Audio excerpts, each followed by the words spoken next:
तो hello and welcome everybody. मैं Piyush Patel profit from it की ओर से आप सबका दोस्तों स्वागत करता हूं करंट ट्रेंड समझने के एपिसोड में। दोस्तों लास्ट वीक हम लोगों ने मीटिंग नहीं की थी, है ना। पिछला वीक हमने मीटिंग नहीं किया था और लास्ट वीक हम लोग पहले सीखे थे लॉन्ग टर्म प्रेडिक्शन कि चलो ये कंपनी हमने देख ली कि भी कैसा ग्रोथ है, इंडस्ट्री अच्छा है, ये ग्रोथ आता जाता है तो हमारी कंपनी 2030 2035 में किधर तक पहुंच सकती है। दोस्तों जब ये लॉन्ग टर्म प्रेडिक्शन करो तब ये प्रेडिक्शन आप हर एक कंपनी के लिए दोस्तों नहीं कर सकते हो, राइट। देखो इंडस्ट्री जरूर बढ़ेगी, टायर इंडस्ट्री बढ़ेगी, ऑटो बढ़ती है, राइट। आपकी पर्सनल केयर, डाइवर्सिफाइड, जो अलग अलग इंडस्ट्री है, ये सब इंडस्ट्री जैसे इंडिया का ग्रोथ होता है ये सब बढ़ती है। पर ऐसा हो सकता है कि कुछ कंपनियां ना बढ़े, राइट। ऐसा हो सकता है कि नहीं। तो इसीलिए मैं कहता हूं हर कंपनी का एस्टिमेट हम लोग नहीं कर सकते। हम उन्हीं कंपनी का एस्टिमेट कर सकते हैं जो एस्टिमेशन के लायक है, राइट। जो सफिशिएंट मार्केट शेयर रखते हैं, बिजनेस रखते हैं, जो क्वालिटी वाइज ट्रैकेबल है, राइट। ऐसी कंपनियों को आप डेफिनेटली ट्रैक कर सकते हो दोस्तों, राइट। उनका लॉन्ग टर्म भविष्य आप आंक सकते हो। तो पहले आप लोगों ने 2030 2035 के प्रेडिक्शन किए, राइट। जैसे मैं यहाँ पे आप ही के ये जो सारे वर्क है इसमें मैं वापस से एक टेस्ट पेज पे आ जाता हूं जो हमने रिलैक्सो के लिए किया हुआ था दोस्तों, राइट। यहाँ पे जैसे आप देख रहे हो कि कंपनी के ग्रोथ और प्रॉफिट को ध्यान में रखते हुए कंपनी का जो मार्केट शेयर है, कंपनी के जो कंसिस्टेंट प्रॉफिटेबिलिटी है, डेब्ट स्टेटस है, तो इन चीजों को ध्यान में रखते हम ये कह सकते हैं यस चलो कंपनी ट्रैकेबल। जैसे मैं शुरुआत में दोस्तों 2020 का टारगेट रखता था क्योंकि मैं करता था ये काम 2010 से पहले। तो मैंने सीखा कि भी चलो 10 साल यू कैन प्रेडिक्ट, तो मैं सारी कंपनियों के 2020 प्रेडिक्ट किया करता था, राइट। तो जो जमाने में इनका टर्नओवर 500 करोड़ था, मेरे प्रेडिक्शन के हिसाब से इनके पास डेटा देख के मैंने 15-1% का ग्रोथ रखा होगा। 2020 आते आते आप देख रहे हो कि यही 500 करोड़ वाली company as per your estimate 2400 crore आ गई। जैसे जैसे आपके एस्टिमेट सही होते जाते हैं दोस्तों, आपका कॉन्फिडेंस बढ़ता जाता है, आपकी स्टडी में निखार आता है, राइट। कंपनी क्वालिटी थी, राइट। मैंने ऐसे कई कंपनियों में एस्टिमेट किए थे, पर कई कंपनियों में दोस्तों ये नहीं पड़ा। ये जो लाइन है ना ये वाली, प्रॉफिट में मैं कई कंपनियों में मार खा गया क्योंकि मुझे क्वालिटी एनालिसिस नहीं आता था, राइट। तो मैं तो क्या है ना कि कोई भी कंपनी उठा लेता था, राइट। जो कंपनी आज फेमस है, आज फेवरेट है, आज जिसकी टीवी में बहुत बात होती है, चलो ये कंपनी ले लेते, राइट। तो मेरे साथ क्या प्रॉब्लम हुआ, यस कई कंपनियों के जो मैंने एस्टिमेट लिए वो प्रॉफिट नहीं पड़े। फिर ये पूरी प्रोसेस में मैं समझता गया कि मेरे कौन सी कंपनियों के एस्टिमेट सही जा रहे हैं, जो क्वालिटी वाइज टॉप है और जो सफिशिएंट मार्केट से रख रही है। अभी कोई कंपनी ऐसी है जिसको कोई पूछता नहीं है अपने सेक्टर में, कोई पूछता नहीं मतलब जिसका कोई धंधा ही नहीं है, कोई कोने में रीजनल बिजनेस कर रहे हैं, राइट। फिर ऐसी कंपनियों में प्रॉब्लम भी आ जाती है। तो यही सब अनुभव से दोस्तों हमने क्वालिटी एनालिसिस भी किया था ताकि आपके प्रॉफिट के एस्टिमेट सही पड़े, बराबर। दोस्तों प्रॉफिट के एस्टिमेट तब सही पड़ेंगे जब आप क्वालिटी पे ध्यान दो। सेल्स के एस्टिमेट तब सही पड़ेंगे जब आप डिमांडिंग इंडस्ट्री पे ध्यान दो, बराबर की नहीं, सही बात है। अगर आपकी इंडस्ट्री डिमांडिंग है तो कंपनियां बढ़ेगी, कंपनियां बढ़ेगी तो आपका ये धंधा तो बढ़ना ही है ना। उसमें क्वालिटी वाली कंपनी आए तो प्रॉफिट भी आपको मिलना है, तो चलो पैसा तो बनने ही वाला है, राइट। तो कैसे प्रॉब्लम हो सकते हैं अपने साथ आने वाले टाइम। हमने ऐसी कोई कंपनी ली जिसकी इंडस्ट्री ग्रो नहीं कर रही, तो अपनी कंपनी को प्रॉब्लम पड़ेगा, राइट। इंडस्ट्री बढ़ती जा रही है या your companies are going to grow. हमने ऐसी कंपनी ली जिसके प्रॉफिट का कोई ठिकाना नहीं है, मतलब हिस्ट्री में 5-6 बार लॉसेस कर देती है, राइट। जब भी कुछ बुरी चीज आती है तो पहले वो लॉस करती है। ऐसी कंपनियों के साथ रहेंगे तो ये वॉलेटिलिटी भयंकर रहेगी, ये ना हो। इसीलिए हमने फेयर वैल्यूएशन बनाने से पहले क्या किया था, हमने डिमांड ढूंढने का प्रयास किया था। हमने क्वालिटी कंपनी ढूंढने का दोस्तों क्या किया था, ये सब प्रयास है, ये प्रयास आपके धीमे धीमे सुधरेंगे, बराबर है दोस्तों। मैंने फेयर वैल्यू बनाई होगी, हो सकता है 150-200 कंपनियों की, राइट, क्योंकि मैं सीखा, मुझे ऐसा लगा सबका बना देने। फिर अनुभव से पता चला कि भाई वो सब कंपनियां कोई काम की नहीं है जिनकी मैं फेयर वैल्यू बनाते जा रहा हूँ। कुछ ही कंपनियां प्रेडिक्टेबल होती है, बस मेरे को उन कंपनियों को प्रेडिक्ट करता रहना है, राइट। तो लॉन्ग टर्म यहाँ पे अभी के केस में, जैसे हमने 2010 पे जो एस्टिमेट लिए 2020 के, अच्छे सेल्स ग्रोथ, अच्छे प्रॉफिट ग्रोथ, राइट, अभी जो लोग सीख रहे हैं 2022 को, जूते पहनने बंद होने वाले नहीं, राइट। आने वाले समय में और फुटवेयर क्यों बढ़ सकता है, क्योंकि हम सब लोगों की चॉइस और बढ़ती जा रही है। मतलब ये ऐसा नहीं है कि खाली एक स्लीपर है और एक जूते हैं तो काम हो गया। अभी ऑफिस के अलग, सुबह दौड़ने जाने के अलग, पार्टी के अलग, है ना। और वो भी फैमिली में कितनों के पास, वाइफ का भी सेम, अलग अलग त्योहार के अलग अलग चीजें, बच्चों का। तो नंबर ऑफ पेयर पर हाउस होल्ड पहले बहुत कम हुआ करती थी और ये अभी बढ़ती जा रही है।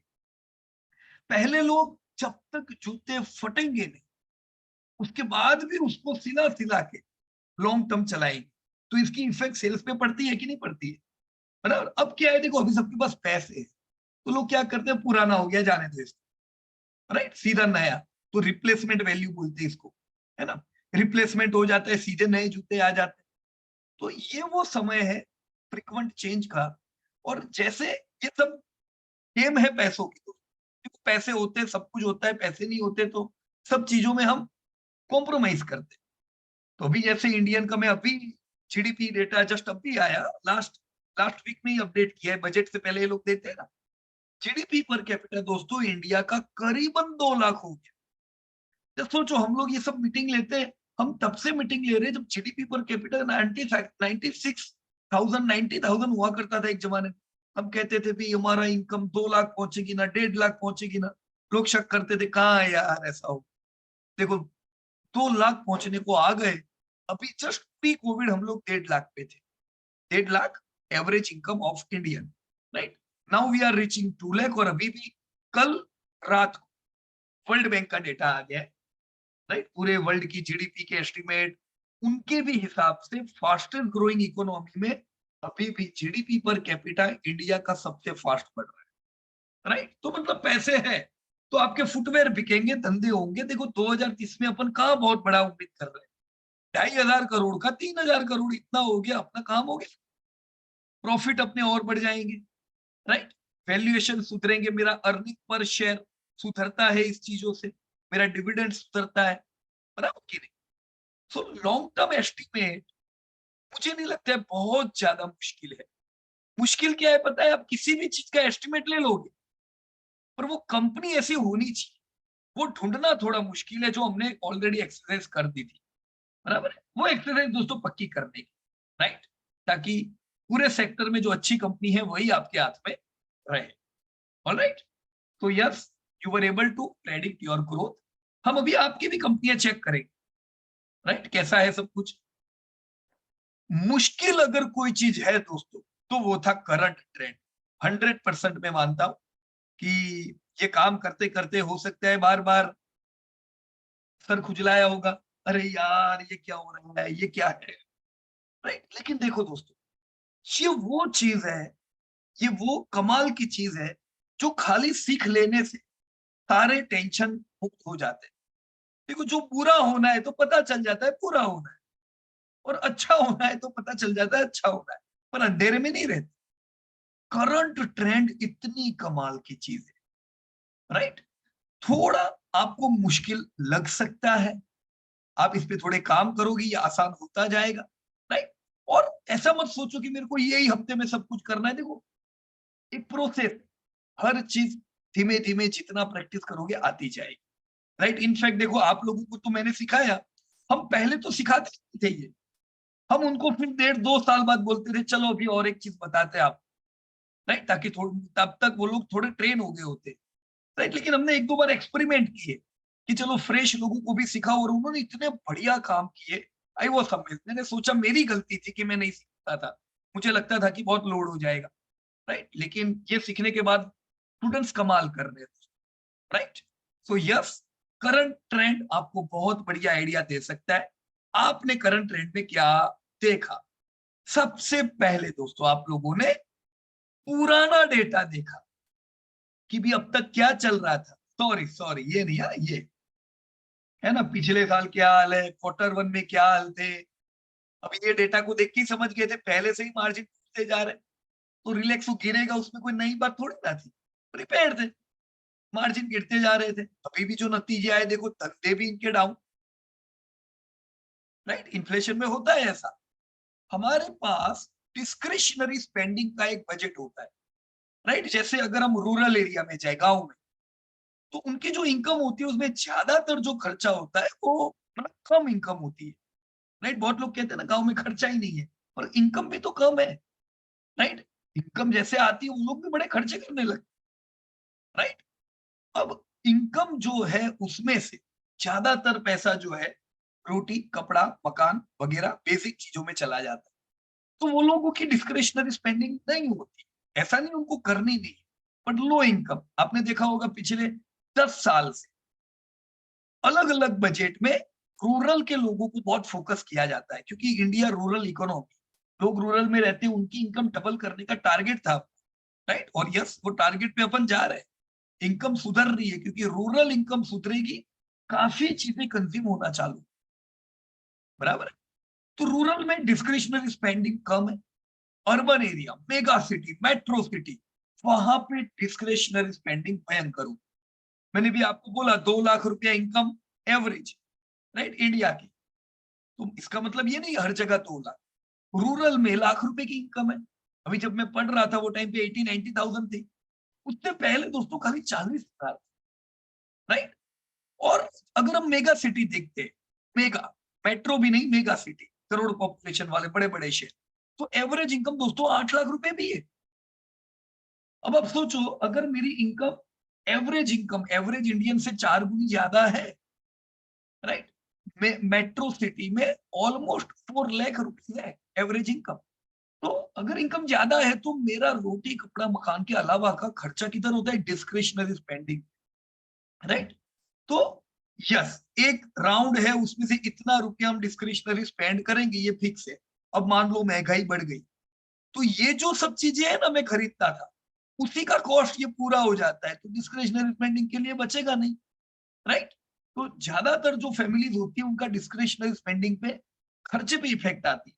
तो ये चीज हमने डिस्क्रिशनरी स्पेंडिंग की सारे सेक्टर में देखा। देखो इधर भी आपको दिख रहा है, your sales were low, right? इन्होंने दाम भी बढ़ाने की कोशिश की, पर वो फेल हुए दाम बढ़ाने में। दाम बढ़ाने के बावजूद भी कोई फायदा नहीं हुआ, इनफैक्ट सेल्स और डिक्रीज हो गई, राइट? प्रॉफिट टूटे हुए ही थे और टूटे, तो मतलब हाल बुरे। करंट ट्रेंड क्या कहता है? अभी का इनका ट्रेंड नीचे का है। मानते हैं लॉन्ग टर्म कमाल की कंपनी है, सब बढ़िया, लेकिन ये साल क्या, ये साल ये अपने को नीचे के लेवल पे ही मिलना चाहिए, और मिलता जाएगा। कब तक दोस्तों? जब तक ये इंप्रूवमेंट नहीं आता है, राइट?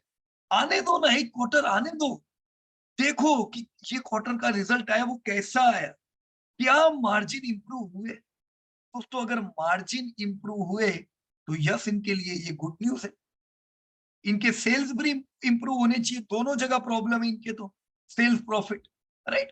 तो जो क्वार्टर में ये दोनों सुधरेगा, आप देखोगे जैसे सेल्स प्रॉफिट सुधर के आएगा वो उसी रिजल्ट पे 10% प्लस होगा। क्यों? क्योंकि ऑलरेडी टूटा हुआ है, बुरा बुरा बुरा बुरा, हर क्वार्टर बुरा। तो जो क्वार्टर सुधरा वो समय पे सस्ता होता है टूटने के कारण, तो वैल्यू बाइंग नीचे के लेवल से आता है, राइट? फिर देखो एक बार 10-10%, एक बार अच्छे अच्छे रिजल्ट आने लगे ना, फिर चाहे कितने ही अच्छे रिजल्ट आए, रिजल्ट के बाद ऐसे 10% नहीं चलते शेयर, राइट? आपने देखा होगा 20% धंधा बढ़ के आया, 25% प्रॉफिट बढ़ के आया, शेयर वहीं के वहीं है, क्योंकि वो शेयर के लिए कोई न्यू बात नहीं है, वो ट्रेंड ही ऐसा है। तो इन्वेस्टर प्रिपेयर है सब। वैसे ही ऐसे शेयर में बुरी चीजों के लिए इन्वेस्टर प्रिपेयर है। ऑलरेडी टूटा हुआ है, अभी अगर इनके रिजल्ट ऐसे ही आते हैं, 40% प्रॉफिट गिर के आता है दोस्तों, तो मान लीजिए इससे कोई बुरी चीज नहीं होगी, रिलैक्स होगी, क्योंकि ये तो हमको पता ही है ना। सब शेयर ज्यादा गिरते। जब आपके अंदाजे से और पूरे प्रॉफिट आते, मान लो 4% मार्जिन आया, समझ लो और नीचे गिरे, राइट? तो आपको रिजल्ट आने से पहले की कहानी पता रहनी चाहिए, राइट? मैंने लिखा था ना, टीसीएस के नतीजे आने से पहले नहीं, मैंने वो ग्रुप में डाला था, चलो अंदाज लेते हैं अपन कैसा रिजल्ट आएगा, बराबर? So this is the way you can do your current trend.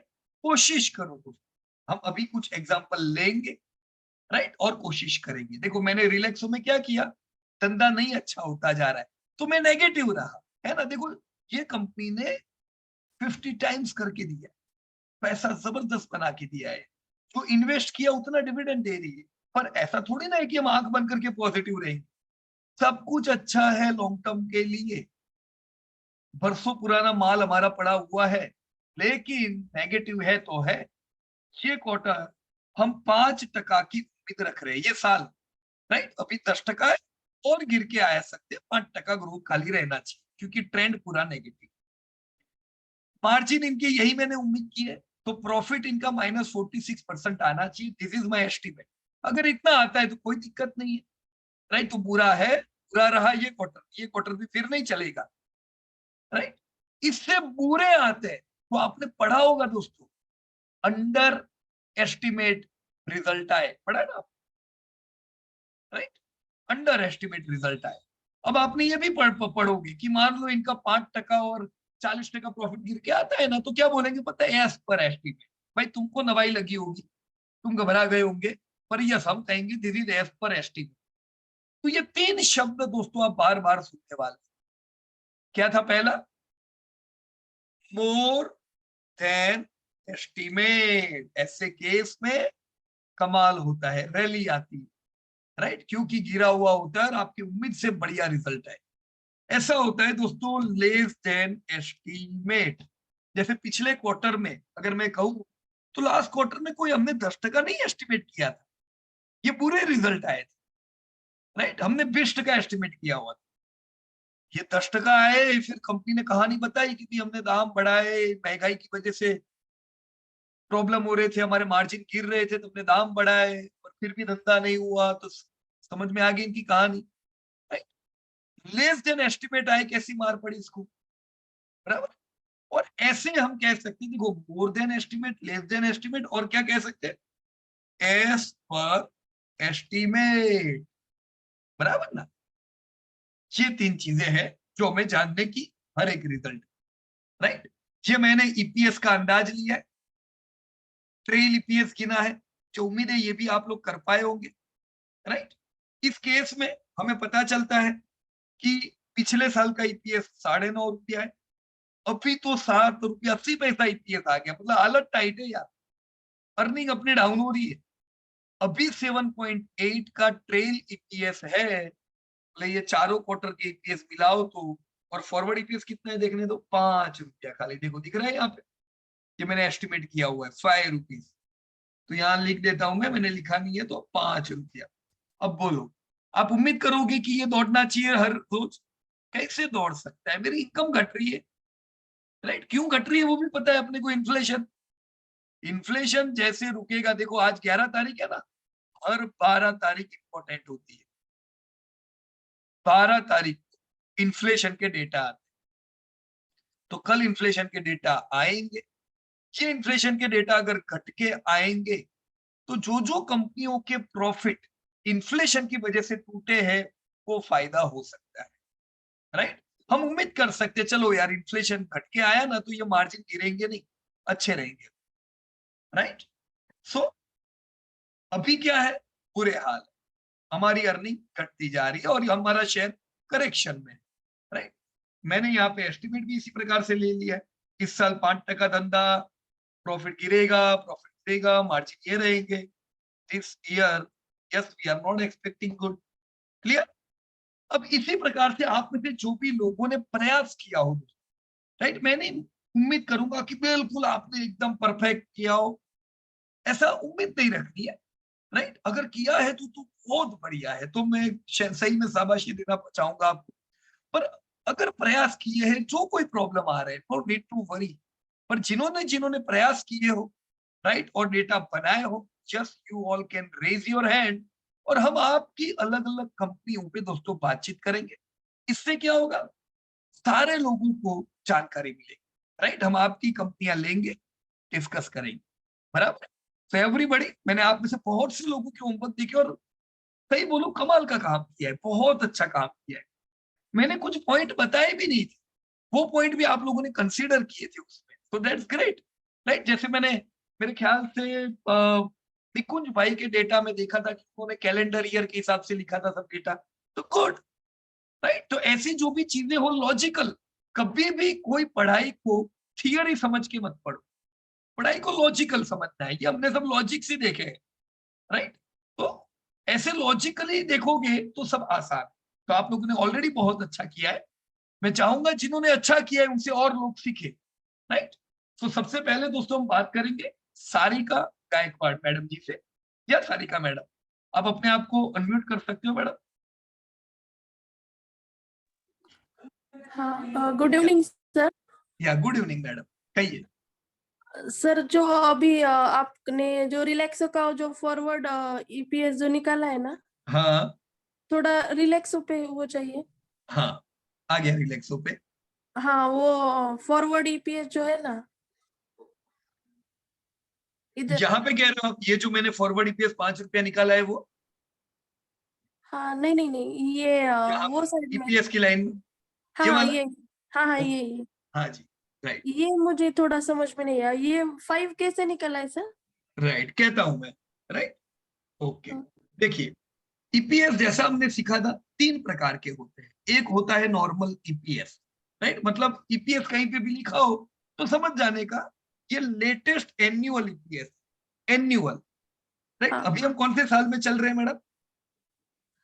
2022-23 के साल में, है ना? हाँ हाँ हाँ तो 2022-23 के तो ईपीएस आए नहीं होंगे, तो अभी हमारे पास कौन से ईपीएस होंगे? 2021-22 ये होंगे ना, हाँ राइट। तो देखो हमने डेटा में लिखा हुआ है 2021-22 के ईपीएस यहाँ पे 9 रुपीज 40 पैसा, राइट। तो हाँ ये हाँ हुआ हमारा ईपीएस। अब ये तो हो गया, चलो 2021-22 का ईपीएस 9 रुपीज 4 पैसा। पर 21-22 को पूरे हुए कितना महीना हो गया मैडम? अभी हम जनवरी में है, अभी मतलब आधा ही महीना हो गया है। ये साल के नहीं नहीं, मतलब जैसे कि 9 महीने हो फाइनेंशियल। गए, है ना? हाँ, अभी 9 देखो हम महीने लोग मतलब जनवरी फाइनेंशियल। महीने में है, राइट। हाँ हाँ हाँ तो जनवरी 2023 में है और हम मार्च 2022 के ईपीएस देखेंगे तो हमसे गलती होने के चांसेस है। आप यही मानोगे, वाह रिलैक्सो का ईपीएस तो बहुत अच्छा है, 9 रुपीज 40 पैसा, और आप इसी की गिनती के हिसाब से सब कुछ काम करो।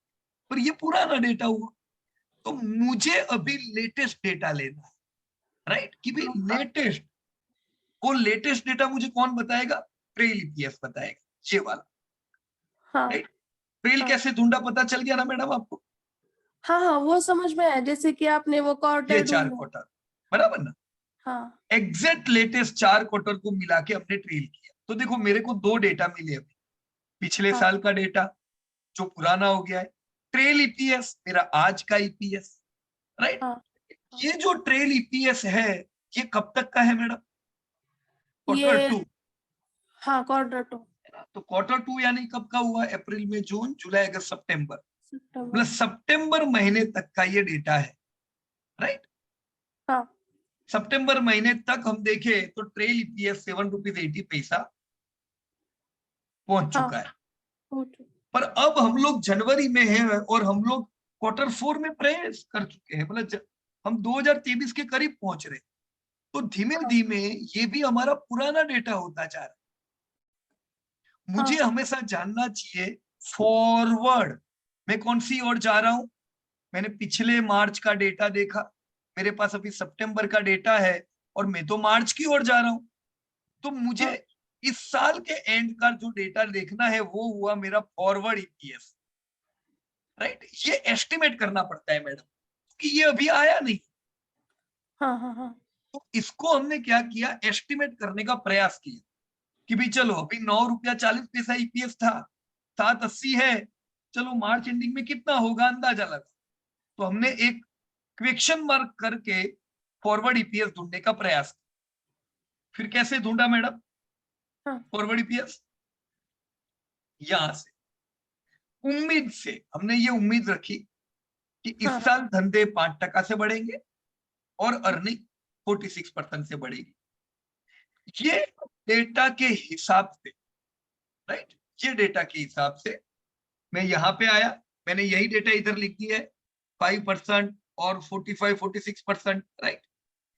इसके हिसाब से मैं इस विश्लेषण पे आया, ये साल धंधे 2787 करोड़ होंगे और प्रॉफिट 125 करोड़ और ईपीएस 5 रुपए। ये यही 5 रुपए है madam forward EPS. Okay okay. हाँ। मतलब आने वाले समय का आप ईपीएस ढूंढोगे ना, उसको क्या बोलेंगे? फॉरवर्ड। तो अभी आया नहीं है, अस्तित्व में नहीं, राइट। हाँ हाँ मैं हाँ। आपको बोलूं मैडम कि मुझे 2030 का फॉरवर्ड ईपीएस बताओ ना कितना आ सकता है, तो आप कौन सा बोलोगे? 2030 का, ये वाले साल का? ये वाले, हाँ। 23। 23। ये है 2030 का हमारा एस्टिमेटेड फॉरवर्ड ईपीएस, बराबर। तो हम हाँ गिन हाँ। सकते हैं मैडम कि चलो मेरे को डिविडेंड कितना मिलेगा 2030 में, राइट। ये सारी चीजें गिनने के लिए फॉरवर्ड ईपीएस होता है। Clear madam? Okay okay sir. Yeah thank you. Thank you sir.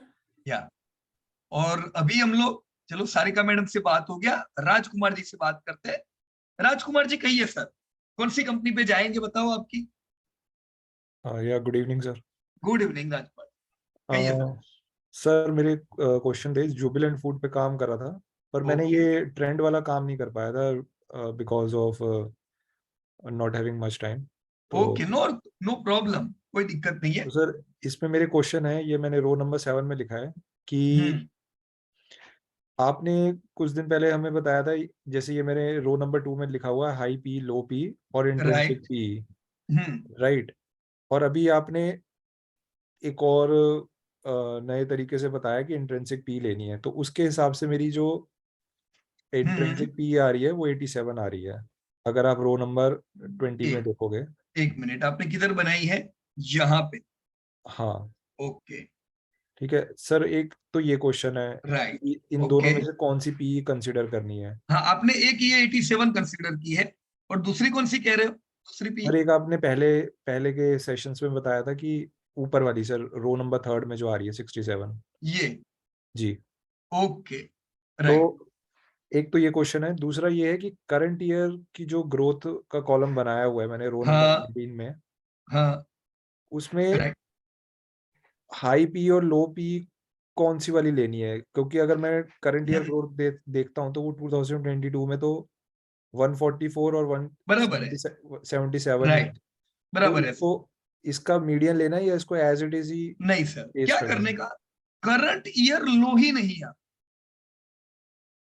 Right, क्योंकि करंट ईयर ये एक ही साल का पी है, जो हो सकता है एक्स्ट्रापोलेटेड भी हो सकता है ना, राइट। हमने लॉन्ग टर्म पी इसलिए लिया ताकि इसमें तो क्या है, सारे साल आ गए, 10 साल आ गए ना, 5 साल आ गए, तो कोई एक आध साल में एक्स्ट्रापोलेट होगा तो वो चलेगा। पर ये एक ही साल है, मान लो इसी साल में अगर बहुत बड़ा पी या बहुत पीछा पी है ना, तो आपकी ये डेटा को बिगाड़ेगा, राइट। लेकिन तो सर ये आप रखो यहाँ पे, पर आपकी जानकारी के लिए, आपकी इंफॉर्मेशन के लिए आपने लिखा हो, सही है कि ओके देखो पिछले साल है ना जुबिलेंट बहुत महंगा था, मतलब 144 के पी पे आ गया था हाई, और लो भी 77 था, पर इसको अब फेयर पी के लिए सर कंसिडर मत, बराबर। फेयर पी के लिए आप ये 3 डेटा लो, अगर आपके पास 15 साल का है तो वो ले लो, अब जुबिलेंट के केस में वो नहीं है, तो आप ये दोनों साल के डेटा को कंसिडर करो, राइट। अच्छा, तो सर आप एक बार ये 110 को हटाना जरा, हाँ, ये जो 110 लिखा हुआ है मैंने। ओके, तो सर अब यहाँ पे आ रहा है 79, राइट। राइट, और बराबर, ऊपर जो हमने निकाला था 67 निकाला है, तो कौन सा राइट। वाला पी कंसिडर करना है? क्वेश्चन आपने किया कैसे है, ये कैसे पी आया? ये आपने ही बताया था पीछे के हाँ, कैसे? सेक्शन। पूरा मीडियन लिया हुआ है ना, अच्छा, तो कैसे आया ये वाला? ये मीडियन नहीं? ये भी मीडियन है। हाँ, पर इसमें मतलब ये कितने साल का है? एक ये आपने पूरे साल का करवाया था मीडियन, बराबर, ठीक है। और यहाँ पे राइट, आपने क्या करा है कि 10 ईयर्स का अलग से, 5 ईयर्स का अलग से, फिर उसके बराबर है। बाद देखो दोबारा हमें से क्या मीडियन। करना चाहिए पता है राजकुमार जी, अगर हमारे पास डेटा है 15 साल के, 10 साल के, 5 साल के, तो ये तीनों को इंडिविजुअली इसलिए लेने का कि बहुत सी बार क्या होता है, जैसे जैसे कंपनी मैच्योर होती जाती है वैसे वैसे कंपनी का पी भी बढ़ता रहता है, राइट? क्यों? क्योंकि भरोसा होता है।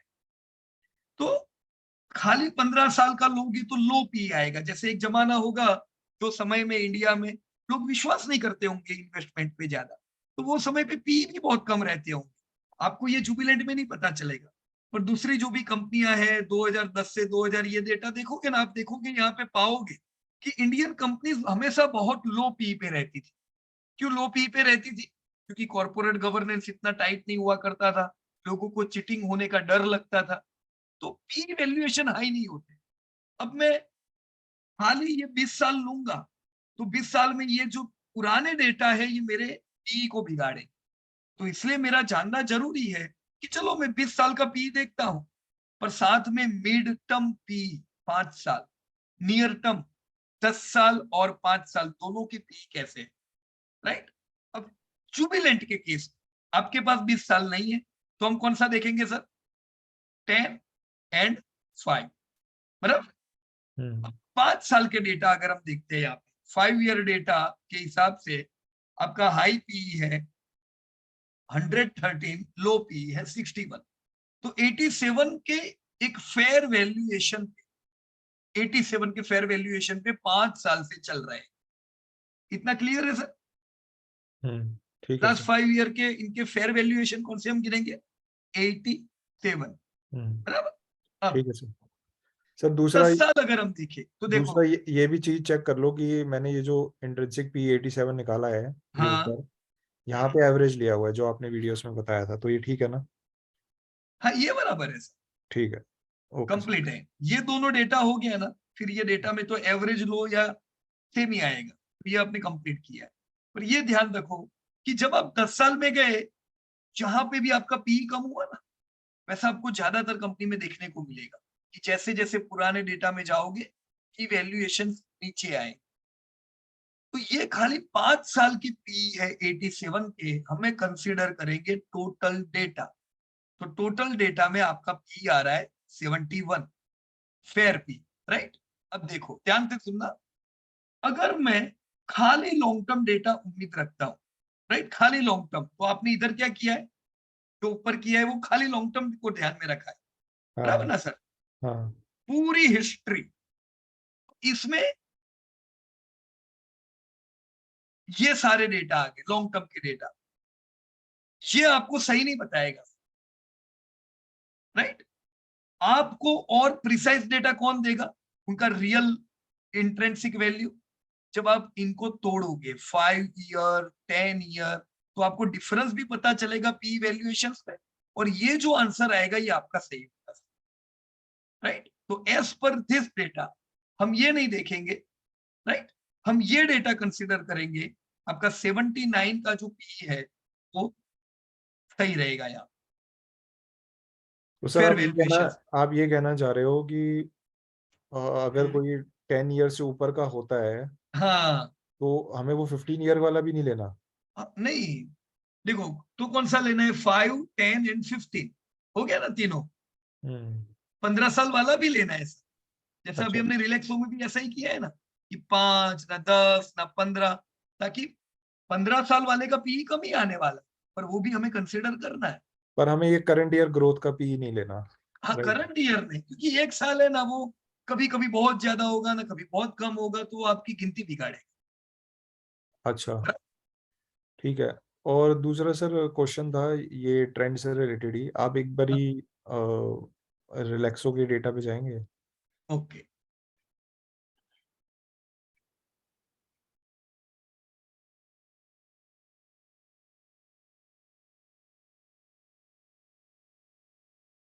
हाँ कहिए। सर इसमें ट्रेंड से रिलेटेड ही क्वेश्चन है हम्म। कि जो आपने यहाँ पे, सॉरी ये सर लेफ्ट आना जरा, ये जो एस्टिमेट का आपने बनाया हुआ है, ओके, राइट, ये वाला एस्टिमेट कि ऊपर वाला? नहीं यही वाला, ये ओके, ये वाला, 2023 का। सर इसमें राइट, मेरा क्वेश्चन ये है कि आपने -46 प्रॉफिट लिया है राइट, और ईपीएस -45 लिया है, बराबर है। ये राइट? -45 नहीं आना चाहिए सर, ये यही आएगा, हाँ हाँ, दोनों सेम ही होगा।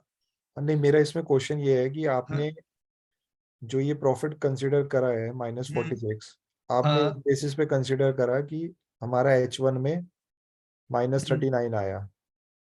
नहीं सर, उसके बेसिस पे नहीं। देखो, हमने क्या कंसिडर किया है, प्रॉफिट तो आप एस्टिमेट ले ही नहीं सकते सर, गलत पड़ेंगे अपन प्रॉफिट के एस्टिमेट, इसलिए हमने क्या किया, मार्जिन को उठाया नहीं आपने कि वो मार्जिन तो उठाया था, करेक्ट आप हाँ, कह रहे हो। हम्म, अच्छा, फिर आप कह रहे हो कि उस बेसिस पे आपने -46 निकाला, तो हाँ, मेरा यहीं पे क्वेश्चन है हम्म, कि ये जो आप वैसे तो आप मीडियन यूज करके प्रॉफिट का निकालते हो, ठीक है, आपने इस केस में मार्जिन लेके क्यों निकाला? राइट। देखो, ये जो यानी प्रॉफिट का जो, मेरा मेरा बता क्वेश्चन देता ये हूं है, मैं आपको, मेरा क्वेश्चन ये है हम्म, कि हम यहाँ पे मार्जिन को भी तो कर सकते थे, सॉरी मीडियन कर का भी तो सकते हैं। मीडियन का भी तो यूज कर सकते थे मार्जिन में। लास्ट लास्ट 9 अच्छा, समझ मंथ, गया, समझ गया, सर समझ गया राजू, 9th मंथ के करेक्ट, फाइनेंशियल ईयर 22 से लेके। राइट, राइट, बिल्कुल समझ गया आपकी बात। और बहुत ही अच्छा प्रश्न है ये आपका, कि हमने फिर क्यों ये H1 की ही मार्जिन ली, हम मीडियन का उपयोग कर सकते थे, बराबर ना? हाँ, इनको आपने ये राइट, सही कि इन सब ओके, का भी तो हम मीडियन निकाल सकते थे। सही बात है आपकी। देखो, ये क्यों नहीं करना है वो मैं बता देता हूँ। जैसे ये सब जो ग्रोथ है, जो सेल्स जो आपका है वो हर साल बढ़ता जा रहा है, राइट, और इनका हम लोगों ने ग्रोथ लिया है। ग्रोथ कैसे निकाला, आपका मीडियन डेटा से ही हमने ग्रोथ देखा था, राइट। अब जब हम्म, मार्जिन की बात आती है तो मार्जिन ग्रोथ की तरह नहीं होता है। मार्जिन 15% ग्रोथ है या 20% ग्रोथ है, ऐसा नहीं होता है। जैसे यहाँ पे 8% मार्जिन था, अभी इन्फ्लेशन की वजह से 4.5 हो गया है, तो हम इसका मीडियन में निकालेंगे तो ये हमें इसके कहीं मध्यम में ले जाएगा, राइट, जो गलत है। गलत क्यों है, क्योंकि अभी हकीकत की क्या बात है, अभी हकीकत ये है कि इन्फ्लेशन ने इनके मार्जिन को 4.5% ला दिया है, ये ऐसे नहीं आने वाला, राइट। मार्जिन के केस में जो रियल चित्र है, लेटेस्ट, कौन सा लेने का सर, लेटेस्ट मार्जिन, क्योंकि अच्छा लेटेस्ट मार्जिन आपकी लेटेस्ट इकोनॉमी को रिफ्लेक्ट करते हैं, राइट। अच्छा। तो अगर ये मार्जिन मान लो 8% है तो आप 8% कंसीडर करो, 4 है तो 4 करो, पर मार्जिन जो हो वही लो, राइट। अभी हम 4.5% उम्मीद करेंगे, बराबर। और इन्फ्लेशन घट के आता है तो हम उम्मीद कर सकते हैं सर यहाँ पे कि चलो कोई बात नहीं, इन्फ्लेशन घट के आए ना, मेरे मार्जिन सुधरेंगे, ऐसा मैं उम्मीद रख सकता हूँ, 5% में ये मार्जिन को कर सकता हूँ। अभी नहीं, अभी तो मैं क्या उम्मीद रखूंगा, 4.5%। हमेशा क्या करने का, उम्मीद सर बुरी ही रखने की, राइट। आप हम्म, पहले से अगर बुरा ही सोच रहे हो और बुरा आता है तो कोई झटका नहीं, राइट। तो वर्स्ट सोचो और फिर देखो क्या होता है, बराबर सर। Okay sir. सर एक क्वेश्चन सर ट्रेल ईपीएस पे है। हाँ, सर आपने तो इसमें तो सीधा सीधा स्टैंड अलोन लेके कर दिया रिलैक्सो के केस में, क्योंकि रिलैक्सो में कंसोलिडेटेड हाँ, नहीं उनका होता है। कंसल्टेंट नहीं है इसलिए। तो सर मैं कल टीसीएस का रिजल्ट देख रहा था, हाँ जी, सर आप एक बारी, क्योंकि मेरे को ये जो ट्रेल ईपीएस आपने लिखा हुआ है इसी के हाँ, रिगार्डिंग कंफ्यूजन है, आप एक बारी टीसीएस का खोलेंगे? एक मिनट, आपने बनाया हुआ है टीसीएस का? नहीं सर, मेरे को टाइम नहीं मिला था तो मैं बना नहीं पाया, मैंने अपनी एक रफ शीट में बनाया था। अच्छा, अच्छा, तो मतलब किसमें ओपन करूं फिर मैं टीसीएस? सर मेरा मतलब बीएससी इंडिया पे जाना, जैसे आपने हमें बताया। अच्छा, देखो मैंने यहाँ पे टीसीएस ऑलरेडी ओपन करके रखा हुआ था आपके लिए एग्जांपल बनाने के लिए। Okay, thank you sir. मैं बता देता हूँ आपको, टीसीएस का ये है। तो सर इसी में ही क्वेश्चन है, ये जो हाँ, आपने 110.9 निकाला है ना, मेरा भी यही निकला है जो मैंने अपनी बराबर है, रफ शीट में बनाया था। राइट, लेकिन सर आप हम्म, एक बार बीएससी इंडिया पे जाइए, तब हाँ, मैं ये किया ओपन, प्रॉब्लम प्रॉब्लम आपको समझा पाऊंगा। राइट, सर आपने क्या, आप फाइनेंशियल्स में जाके आपने करा हाँ, क्वार्टर में जाके, बराबर है, क्वार्टरली में पिछले जाके से। आपने यहाँ से देखा।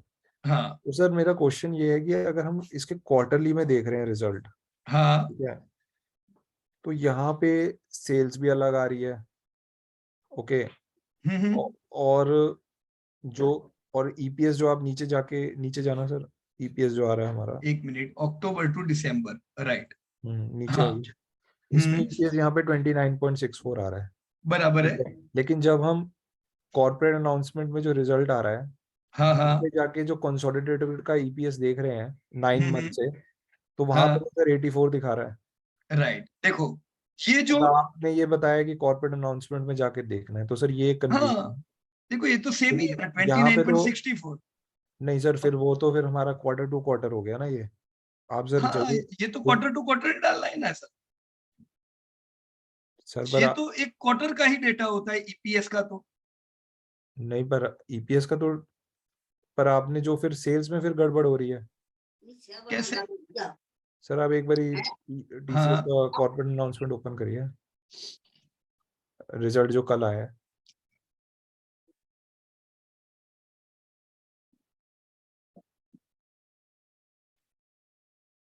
कॉर्पोरेट अनाउंसमेंट में जो रिजल्ट आया है ना, वो ये वाला है, 1,66,000 करोड़। हाँ सर, मैंने भी यही नोट करा है। अब देखो, हाँ आपने आपने खुद ही यहाँ पे ईपीएस देखो, इसका लिखा हुआ है 84.05। बराबर है, ये 9 महीने का है सर। और ये हाँ जो आप कह रहे हो वो तो 3 महीने का है ईपीएस। जो ट्रेल ईपीएस में आप क्वार्टर टू क्वार्टर डाल रहे हो, ये एक ही क्वार्टर है सर, 3 महीना। और ये जो आप देख रहे हो रिजल्ट, ये तो 9 महीना है ना, देखो मैंने लिखा हुआ है 9 मंथ। और ये खाली एक सिंगल क्वार्टर है, एक क्वार्टर, 2 क्वार्टर, समझे सर? सर, समझ गया मैं। तो आप हाँ ये बोलना चाह रहे हो कि ये जो 9 मंथ वाला जो है, हाँ इसमें तो हमें 9 मंथ का एज इट इज लिखना है कंसोलिडेटेड से लेके, राइट। हाँ। पर जो ईपीएस जब हम ले रहे हैं, तो वो क्वार्टर टू क्वार्टर में ले रहे हैं। देखो ये दोनों चीज अलग है, इसलिए ये क्यों ले रहे हो आप ईपीएस, ट्रेल ईपीएस जानने के लिए कि पिछले 4 क्वार्टर का रिजल्ट, बराबर। लेकिन सर फिर उसमें कंसोलिडेटेड नहीं आ रहा ना, इसलिए नहीं ये सर तो अब कंसोलिडेटेड ही है ना सर।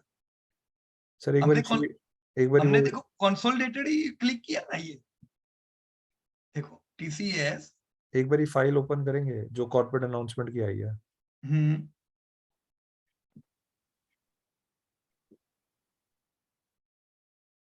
ओके,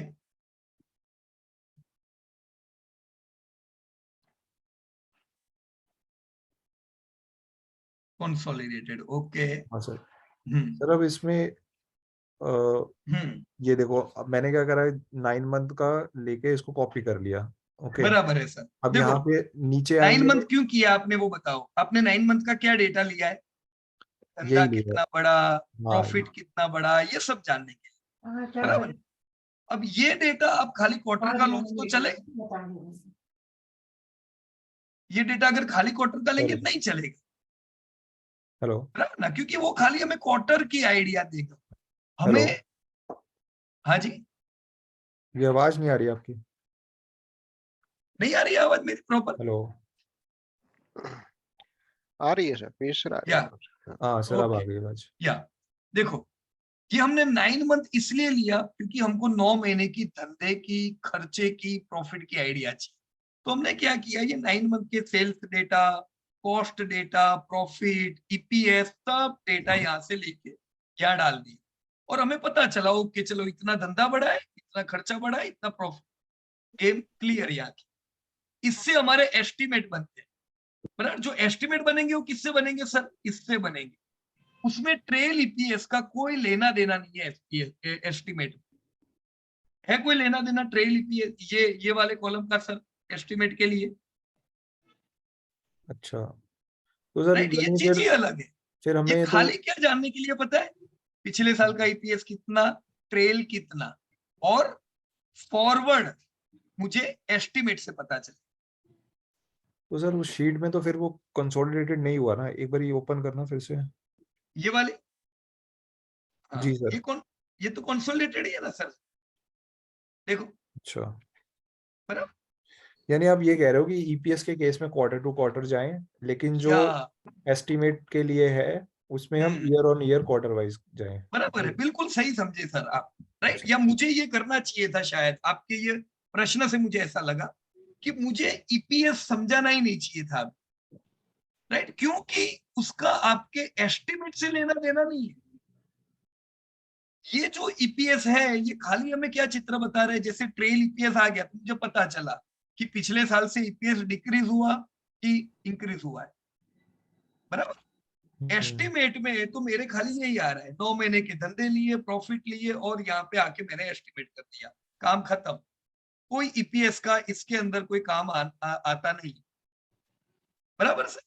तो दोनों को थोड़ा हम अलग रखें, एस्टिमेट तो अलग है और ये ईपीएस की कहानी अलग है। ईपीएस के केस में हम हर क्वार्टर का लेंगे, बराबर।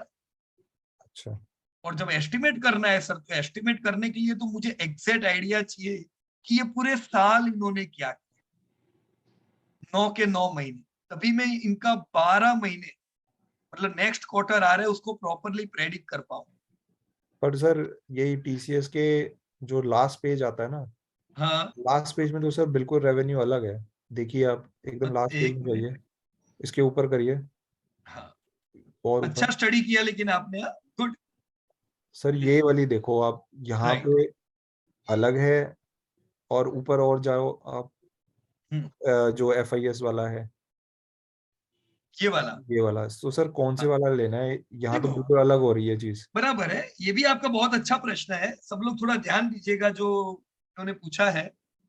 तो जो कंपनियां वर्ल्ड वाइड धंधा करती है पूरी दुनिया में, राइट, उनको जो नतीजे हैं ना, वो इंटरनेशनल स्टैंडर्ड से भी देने पड़ते हैं और इंडिया के हिसाब से भी देने पड़ते हैं। तो इंडिया में क्या चलता है, ये वाला जो नीचे है वो Indian accounting standard, India as, right. तो हमने जो कंसीडर की है वो इंडियन अकाउंटिंग स्टैंडर्ड के हिसाब से देख लिया, लेकिन जो दूसरी कंट्री में है, कोई यूरोप में होगा, कोई यूएस में होगा, उनको उनके स्टैंडर्ड के हिसाब से चाहिए, राइट। तो ये लोगों ने क्या किया है, इन्होंने पूरा जो डेटा है वो आईएफआरएस इंटरनेशनल स्टैंडर्ड के हिसाब से यहाँ पे डेटा दिया हुआ है, और ये उन्होंने मिलियन में किया हुआ है, राइट। तो हम जब देख रहे हैं, हमारे लिए ये अच्छा रहेगा कि हम सीधे सीधा इंडियन अकाउंटिंग स्टैंडर्ड देखें, या ये भी देखने की जरूरत नहीं है, क्योंकि हमारे पास तो सीधा ये आ ही गया है, और ये हमारा अकाउंटिंग स्टैंडर्ड ही है जो इन्होंने दिया हुआ है। कहाँ पे, ये वाली पीडीएफ फाइल, बराबर सर। बट सर नंबर में तो बहुत फर्क आ रहा है वहां पे। यहाँ पे 1,66,000 है और हाँ, उधर 58 आ रहा है। नहीं नहीं, वो 58 क्वार्टर का है सर, ये वाला डेटा है। उन्होंने वो जो डेटा लिए वो क्वार्टरली डेटा दिए हुए, 9 महीना तो उसमें आता ही नहीं। देखो मैं बताता हूँ वापस आप। तो सर ये इसमें कंफ्यूजन थोड़ी सी दूर कर दो कि ये यहाँ पे इतना डिफरेंस क्यों आ रहा है। एक में 58 आ रहा है, हम्म, जो आप ऊपर ही शीट दिखा रहे थे अभी, वहीं पे, हाँ, ठीक है। और ये कैसे 3 मंथ्स का देखो हुआ और वो कैसे? लिखा हुआ है ना, क्वार्टर एंडेड दिसंबर, ये हाँ। क्वार्टर का है 58 to 29 जो हमने अभी देखा, राइट। और ये पिछले साल के क्वार्टर का है 48,000 जो है, अच्छा, बराबर। तो ये भी तो फिर क्वार्टर टू क्वार्टर ही हुआ ना ये हाँ, ये ईयर। क्वार्टर टू क्वार्टर ही हुआ ना, ये जो अच्छा, डेटा है वो क्वार्टर टू क्वार्टर है। बट ये सिक्वेंशियल क्वार्टर नहीं हुआ, राइट? कि हाँ जैस क्वार्टर जैसे कि क्वार्टर टू के बाद जो आता है क्वार्टर 3, हाँ, वो ऐसे नहीं हुआ, ऐसे नहीं हुआ ये, राइट। कैसे ये होगा? पिछले साल के क्वार्टर के साथ इस साल के क्वार्टर को कंपेयर करके दिया हुआ है, एक साल का ही डेटा है सब, ये सब डेटा एक साल का ही है। नहीं नहीं, बट क्वेश्चन सही ये ना था ना सर? कि 9 नहीं, ये मंथ में। पिछले साल का है सर, देखो अरे 2021 का। पर एक साल का ही होगा ना सर अब। हाँ, नहीं क्वार्टर 3 का है सर, क्वार्टर एंडेड, और ये क्वार्टर पिछले साल एंडेड, के। हाँ, क्वार्टर एंडेड 2021, क्वार्टर एंडेड 2022, तो दोनों हाँ, एक एक साल हुआ ना सर? गैप नहीं एक, गैप गैप हाँ एक, गैप। वैसे तो एक ही साल होगा ना सर, ये पिछला साल है हाँ और ये साल है, हाँ। राइट। ये लास्ट ईयर का क्वार्टर है, क्वार्टर 3, ये इस साल का क्वार्टर है, तो सर वही बराबर। मेरा क्वेश्चन यही है कि हम्म, 1,66,000 से ये 58 क्यों हो गया सर? सर कहाँ ऐसा हुआ है, आप कंफ्यूज बेकार में हो रहे हो सर। अभी मैंने नहीं आपको सर, क्लियर बताया, ये वो 3 महीने कंफ्यूज। का धंधा है, 58,000 करोड़। और ये आप देखो, यहाँ पे हमने 3 महीने में कितना देखा, नहीं सर, ये पॉइंट है ही कंफ्यूज होने ये वाला। रहा ना सर, नहीं नहीं, ये देखो कितना सिंपल है, 58,000 उसमें भी ये बताया हुआ है 58,000 इस साल के क्वार्टर का, और पिछले साल का कितना है ये वाला डेटा दिया हुआ है, देखा आपने 48,000 करोड़। अच्छा, तो ये ऐसी साइकिल चल रही है कि हाँ 31 दिसंबर को 48,000 था, हम्म, और फिर मार्च में थोड़ा और बढ़ते बढ़ते ये 58 आ गया, ऐसे चल रही है क्या साइकिल? मार्च में नहीं भैया, भाई दिसंबर का ही है। सर देखो दिसंबर 21 2021 है। के क्वार्टर 3 का रिजल्ट है, दिसंबर का नहीं है, अक्टूबर नवंबर दिसंबर के क्वार्टर का है, मतलब 3 महीने का धंधा कितना था टीसीएस का, 48,000 करोड़। कब का था सर ये? Q3 लास्ट ईयर, 22, हाँ, बराबर। 21। Last year. हाँ तो ये साल का बाद खत्म हो गया अभी, राइट? अभी हम तो ये अच्छा, साल में है, ये लेटेस्ट साल हमारा चल रहा है।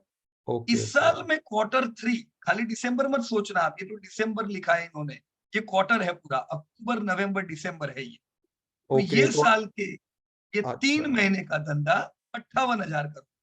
अच्छा, तो सर अब समझ आया है कि हम ये इस पूरे 3 महीने का ही ये टोटल है रेवेन्यू। हाँ ये 3 महीने का है, ये साल का है, सॉरी 9 महीने का है ये साल का, अच्छा। बराबर। देखो रिजल्ट को 3 पार्ट में दिया गया है, ये पिछले साल का रिजल्ट फुल ईयर का, मतलब मार्च 31 मतलब कितने महीने हुए सर, 12 महीने का, बराबर ना। हम्म पूरे साल का रिजल्ट कितना था, 1,91,000 करोड़, राइट। हम्म ये पिछले साल के खाली 9 महीने का रिजल्ट 1.5 लाख करोड़, ये इस साल के 9 महीने का रिजल्ट। तो यहां तक क्लियरिटी हो गई, राइट सर, अब हो राइट। गया सर 12 clear। महीना 9 महीना, और ये खाली एक क्वार्टर दिया हुआ है, right, Q3 to Q3, hmm clear sir? Sir अब हो गया क्लियर ये। नहीं ओके सर, वो कोई दिक्कत कंफ्यूजन दूर होनी जरूरी है, नहीं तो हाँ हाँ कोई प्रॉब्लम दिक्कत होगी। नहीं है, देखो हम सब लोग यहाँ पे अलग अलग फील्ड से हैं, राइट। ये तो अभी मैं आपको सब समझा रहा हूँ क्योंकि मैंने इतनी बार देखा है, बाकी मैं भी पहले इसमें कंफ्यूज होता था, ऐसा कोई वो नहीं है, बराबर। हम्म। कोई दिक्कत नहीं है, नो प्रॉब्लम। और सर जो एस्टिमेट में हमने, जैसे हमारा सेल्स ज्यादा आ रहा है, मान लो हाँ 15% आ रहा है, और हाँ, प्रॉफिट हमारा 19% आ रहा है, तो दोनों को इक्वल कर देना है, जैसे जुबिलेंट फूड के केस में मेरे साथ हो रहा है। देखो लॉन्ग टर्म में आपको करने का ऐसा, अच्छा, लॉन्ग शॉर्ट टर्म में टर्म में जैसे यहाँ नहीं। पे भी मैंने किया हुआ है, टीसीएस का सेल्स 16% का ग्रोथ है, राइट। और प्रॉफिट मैंने कितना लिखा है, देखो ये मीडियन नहीं है, ये मैंने सीधे सीधा 16 लिख दिया है यहाँ पे। क्यों? अच्छा। क्योंकि प्रॉफिट क्या है ना, सब लोग ध्यान देना इस बात पे दोस्तों, ये बड़ा इंपॉर्टेंट चीज है। प्रॉफिट जो है वो बड़े वोलेटाइल, इस बार रिलैक्स होके कैसे प्रॉफिट टूट गए, पिछले साल उनके ऐसे प्रॉफिट दौड़े थे एकदम मार्जिन बढ़ने से। तो आप प्रॉफिट का ग्रोथ निकाल के एस्टिमेट करोगे तो गलत पड़ोगे, क्योंकि प्रॉफिट वोलेटाइल, राइट। क्या करने का, सेल्स ग्रोथ निकालो, और प्रॉफिट तो कभी बढ़ेगा कभी घटेगा, तो सेल्स के साथ ही प्रॉफिट को एडजस्ट करने का, अच्छा। और बराबर सर सर? सर किसी का अगर 25% सेल हो रही है और हाँ प्रॉफिट 30 दिखा रहा है, तो हमने उसको 20-20 कर देना है। नहीं नहीं, अगर सेल्स बता रहा है 25, हाँ, राइट, मतलब और आप उम्मीद प्रॉफिट। कर रहे हो चलो 25% से बढ़ेगा, बराबर। लेकिन कंजर्वेटिव उम्मीद 20% की रखने की, क्योंकि 25% सस्टेनेबल नहीं होता है, राइट।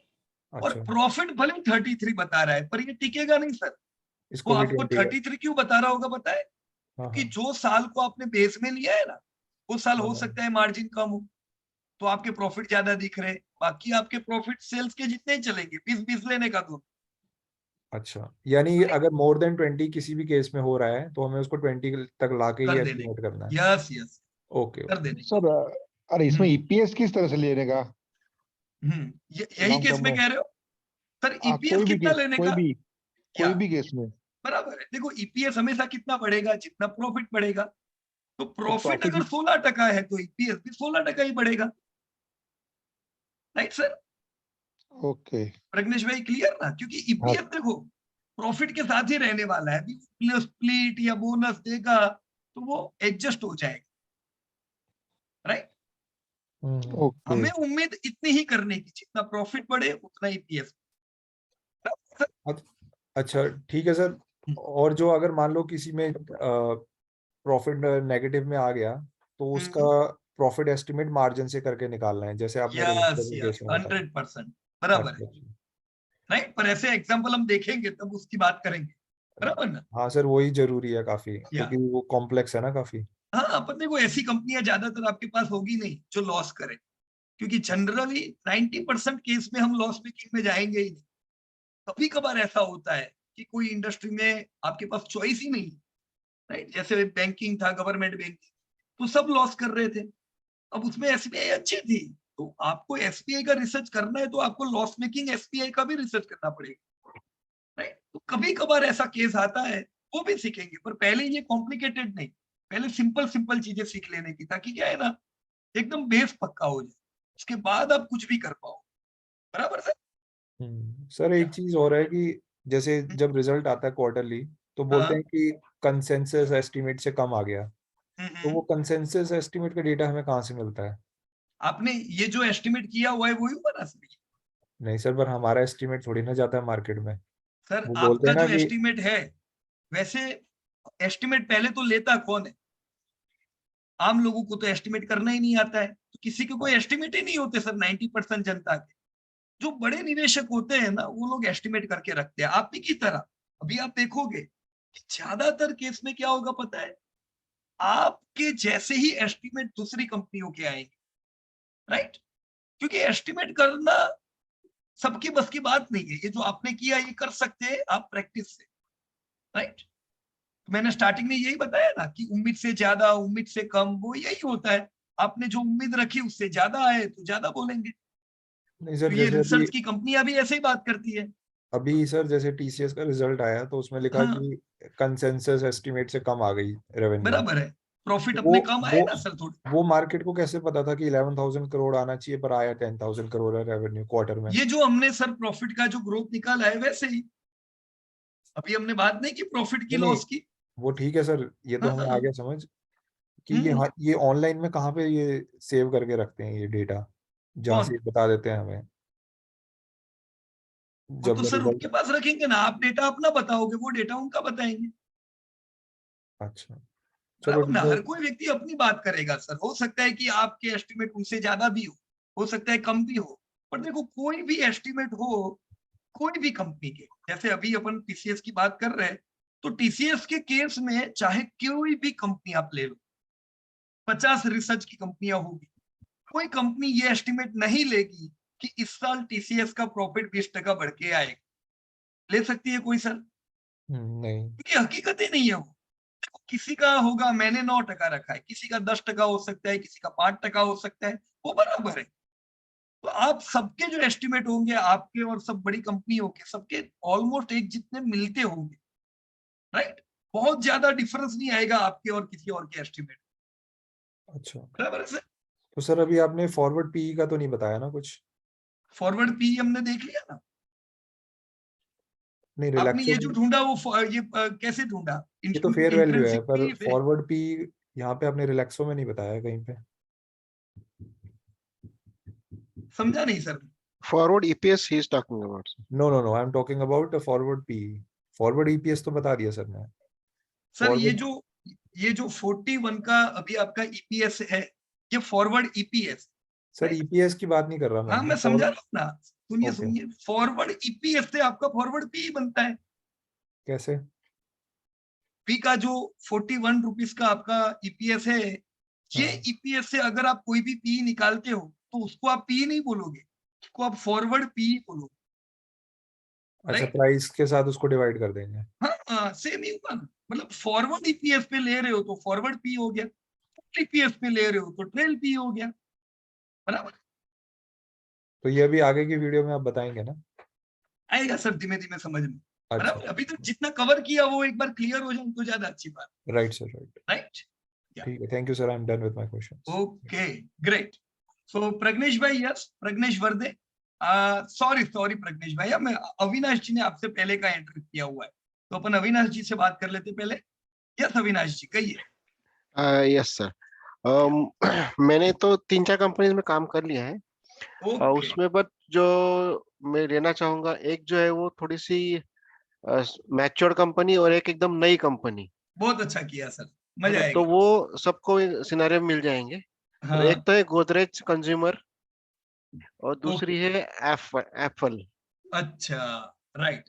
तो मैं कौन सी अभी गोदरेज कंज्यूमर ओपन करूं हाँ, सर? गोदरेज कंज्यूमर एप्पल दोनों भी हम लोग राइट देख राइट, सकते हैं, कोई बात नहीं, चलो पुरानी और पहले एक अपन नई। हाँ। एक गोदरेज कंज्यूमर ओपन कर लेते हैं। और ये अच्छा केस भी है सीखने के लिए अभी, क्योंकि इन्फ्लेशन जब बढ़ता है ना तो लोगों को लगता है इसमें क्या बिगाड़ लेगा इन्फ्लेशन, लेकिन देखो आपको समझ में आएगा जब आप रिसेंट करंट ट्रेंड देखोगे कि इन्फ्लेशन क्या बिगाड़ सकता है ना।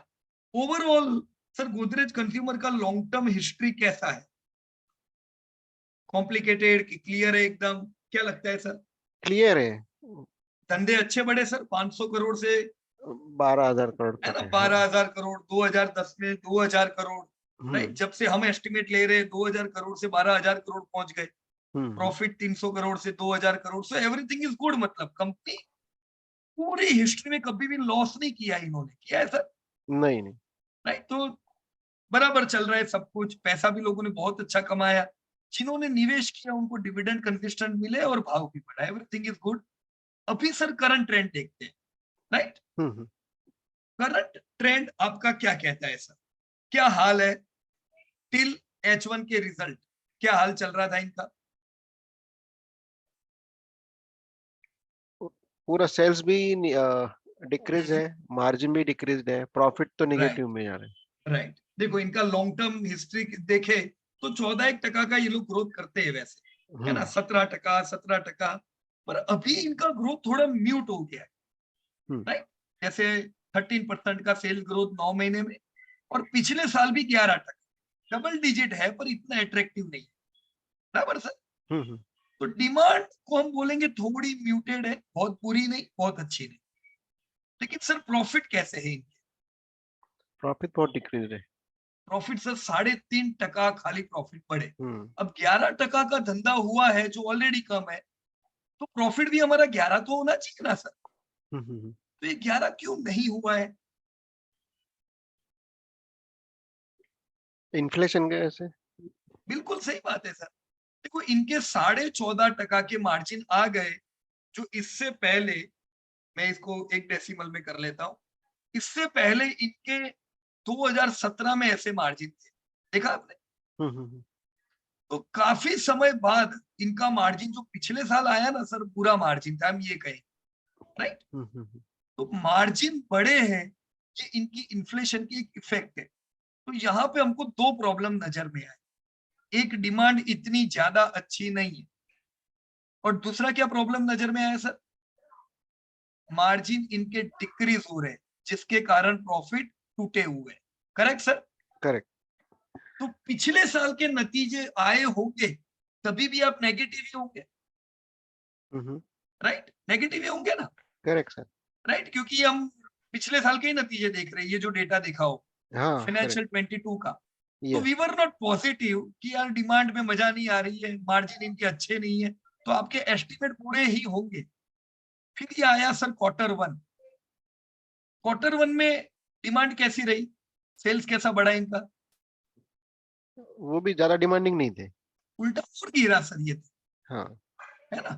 तो मतलब हाल बुरे हैं, और क्या हुए, और बुरे हो गए। और बुरे हुए। तो यार धंधा 8% कहाँ मजा आएगा 8% में? 8% से सेल्स बढ़े जो अच्छे नहीं है, और इनके मार्जिन का क्या हाल हुआ सर? मार्जिन तो और निकले हुए हैं। या देखो धंधे क्यों गिरे, डिमांड कम है, पर मार्जिन थोड़ी ना गिरेंगे डिमांड कम होने की वजह से। मार्जिन क्यों गिरे, इसमें किसका हाथ है सर? Inflation, inflation. है ना। देखो हर एक कंपनी का अलग रॉ मटेरियल होता है, बराबर। जैसे हम्म। अगर आप साबुन शैम्पून बनाने वाली कंपनी ले लो, जैसे गोदरेज के साबुन भी आते हैं, पर उनकी मेन प्रोडक्ट वो नहीं है, उनकी मेन प्रोडक्ट गुड नाइट है, राइट, जो उनको बड़ा धंधा देती है। तो भी इनका रॉ मटेरियल दूसरी साबुन बनाने वाली कंपनियों से अलग होगा, राइट सर। यस। अब इनके मार्जिन तो बहुत ज्यादा टूटे, 15 से सीधे 10% आ गई है, यानी इनका रॉ मटेरियल इनको बड़ा परेशान कर रहा है। मार्जिन 14 से 10%, प्रॉफिट पे क्या इफेक्ट आई सर? निगेटिव में। नेगेटिव। तो आप ये साल गोदरेज से उम्मीद करोगे सर कि गोदरेज क्या है ना, मजा आएगी एकदम, लाइफ टाइम हाई लगाएगा, जोरदार धंधे आएंगे ना, जोरदार प्रॉफिट आएंगे, ऐसा आप उम्मीद करोगे? नहीं बिल्कुल नहीं। सर ज्यादातर लोगों को ये ही नहीं पता है कि मेरे को मेरे शेयर से उम्मीद क्या करनी है। वो रोज सुबह 9 बजे टीवी के सामने लग जाते हैं, आज चलेगा, आज चलेगा, आज चलेगा। नहीं चलेगा भाई, वो तब चलेगा जब उनके फंडामेंटल्स उतरेंगे। भले होगा तुम्हारा राजा बेटा एकदम बढ़िया वाला कंपनी, पर उसको अगर प्रॉब्लम है तो वो 3 महीना 6 महीना प्रॉब्लम सॉल्व नहीं होगा तब तक चलेगा थोड़ी ना। एक दिन Right. 3% चले, एक दिन 3% टूटे, उसको चलना नहीं बोलते। Right, Right. तो हमारी उम्मीद कैसी है सर यहाँ पे? पूरी। हम्म, राइट, Yes. उम्मीद से बुरे बुरे नतीजे आते जा रहे हैं और ट्रेंड अभी भी सुधरा नहीं है। Godrej consumer is in negative trend as per Q1 result हम कह सकते हैं। हम्म, आप Q1 के हिसाब से जब अंदाजा लगाओगे ना तो आपके अंदाजे पूरे ही होंगे, मतलब you were not positive. Right, अब जब H1 के नतीजे आए तब आप क्या कहोगे सर? आउट परफॉर्मिंग कि एज पर एस्टिमेट, कि एस्टिमेट से भी बुरे सर? बताओ। एस्टिमेट से ही बुरे। देखो, और मार्जिन, अभी मैं राजकुमार जी को समझा रहा था कि लेटेस्ट मार्जिन लेने का, ये ऑलरेडी गिरा हुआ मार्जिन, लोग हम्म। सोचेंगे इससे कितना गिरेगा। हम्म, देखो H1 और मार्जिन गिर, है ना? हम्म, तो यस, हमारी उम्मीद होती है कि भाई तुम और मार्जिन न गिराओ, कि जो ब्रांडेड कंपनी होती है ना उनको भी पता होता है कि यार रॉ मटेरियल महंगा मिल रहा है, कुछ तो करना पड़ेगा। वो लोग दाम वाम बढ़ा देते हैं, पर फिर भी कोई सेटलमेंट हुआ नहीं, यहाँ पे मार्जिन गिर के आया। तो आपका पहला प्रॉब्लम, धंधा भी गिर के आया थोड़ा बहुत, पर सुधरा नहीं है। Right sir, Yes. मार्जिन भी गिर के आए, जिससे प्रॉफिट कितने डैमेज हुए सर? -16 के बदले -21. -21।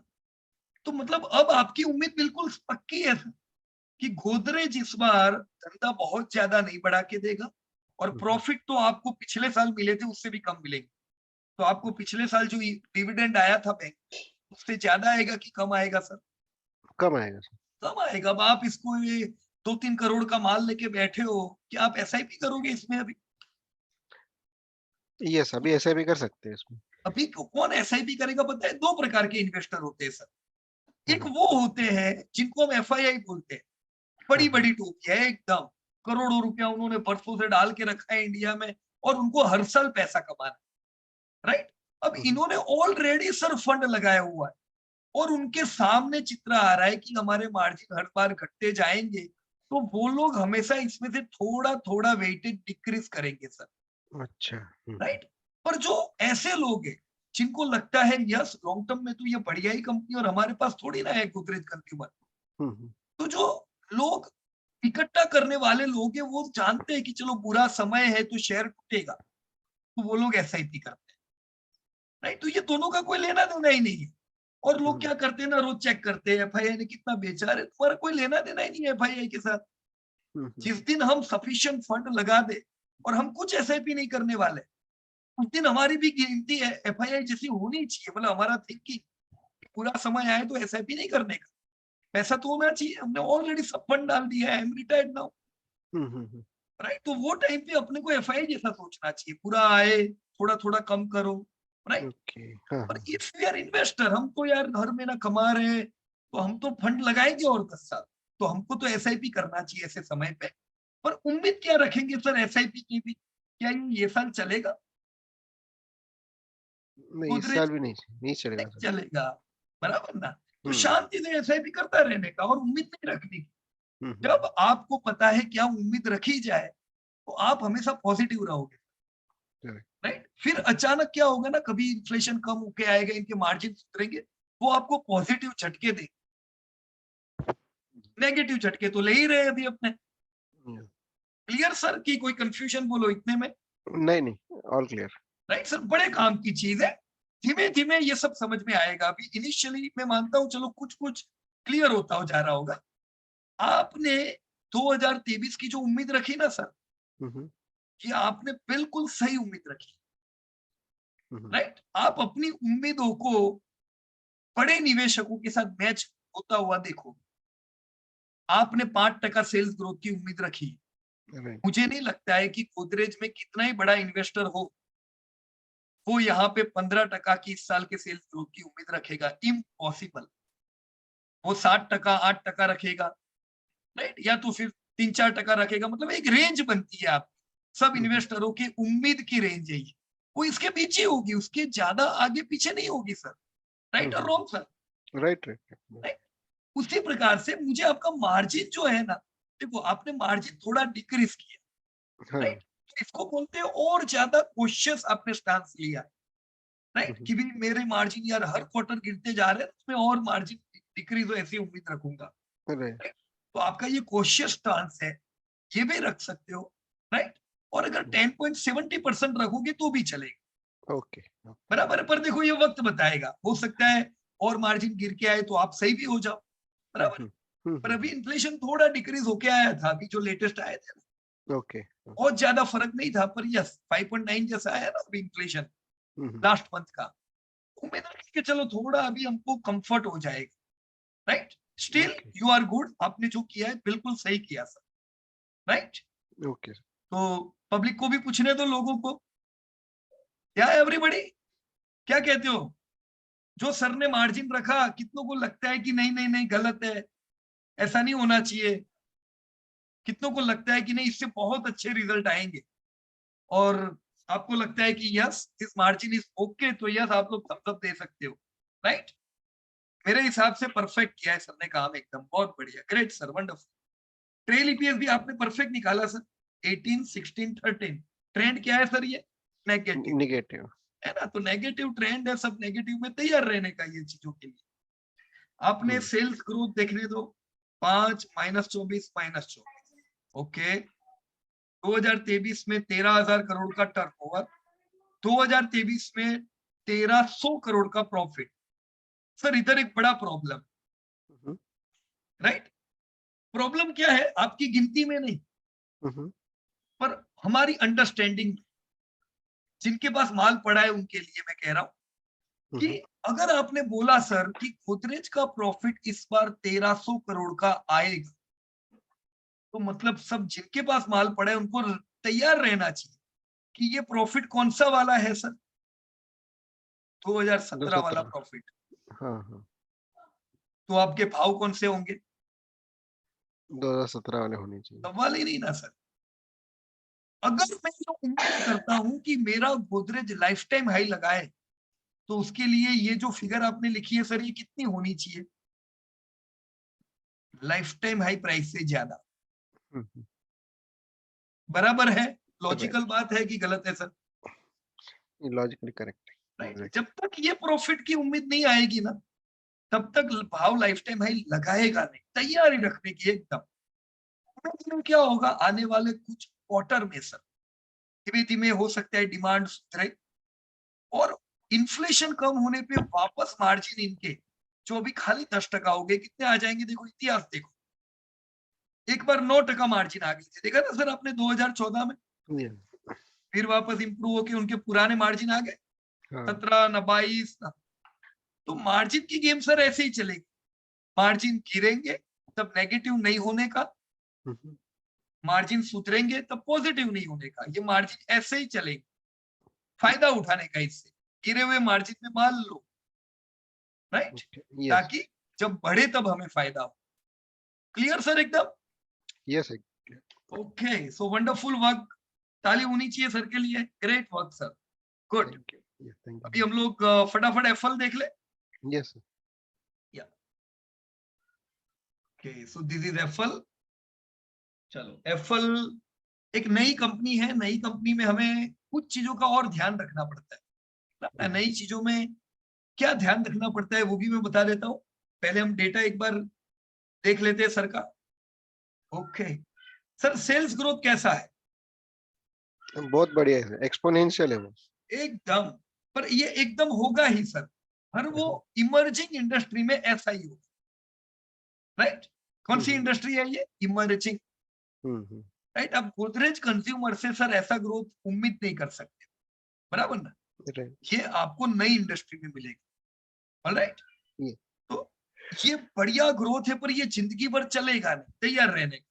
इनिशियली जब तक ये अलग अलग जगह पे पेनिट्रेट होते जाएंगे, ग्रोथ मिलेगा। ये लोग हर साल नई नई कंट्री ऐड करते रहते हैं, तो ग्रोथ मिलता है। फिर धीमे धीमे क्या होगा, ग्रोथ इनका 20% जैसा हो जाएगा, फ्लैट, राइट। 20% बढ़िया है। प्रॉफिट कैसे है सर? प्रॉफिट भी बढ़िया बढ़ रहे सर। अच्छे है सर, राइट।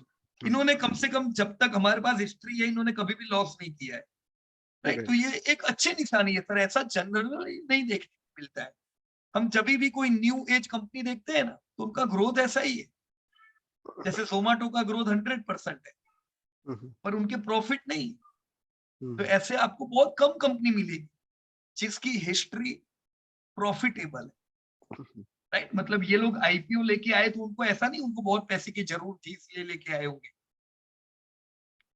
बराबर सर। ये अच्छा कमा ही रहे ऑलरेडी, राइट। तो गुड प्रॉफिटेबल कंपनी, ऐसी कंपनियां न्यू एज में कम मिलती है, जो हमको यहाँ पे देखने को मिल रही है। आईपीओ आया तब से लेके हमने एक अच्छा खासा राइज देखा है कंपनी के प्राइस में। क्यों? क्योंकि हमारे प्रॉफिट बढ़े। तो ऐसी कंपनी से सर मैं लॉन्ग टर्म क्या उम्मीद करूं, अभी आप बताइए। वो लॉन्ग टर्म में अच्छी ग्रोथ करेगी सर। या आपने 51% लिखा हुआ है, बराबर ना? हाँ। या 55%। अब 55% की ग्रोथ से आपने ये डेटा बनाया है, ये वाला डेटा सर 2030 का।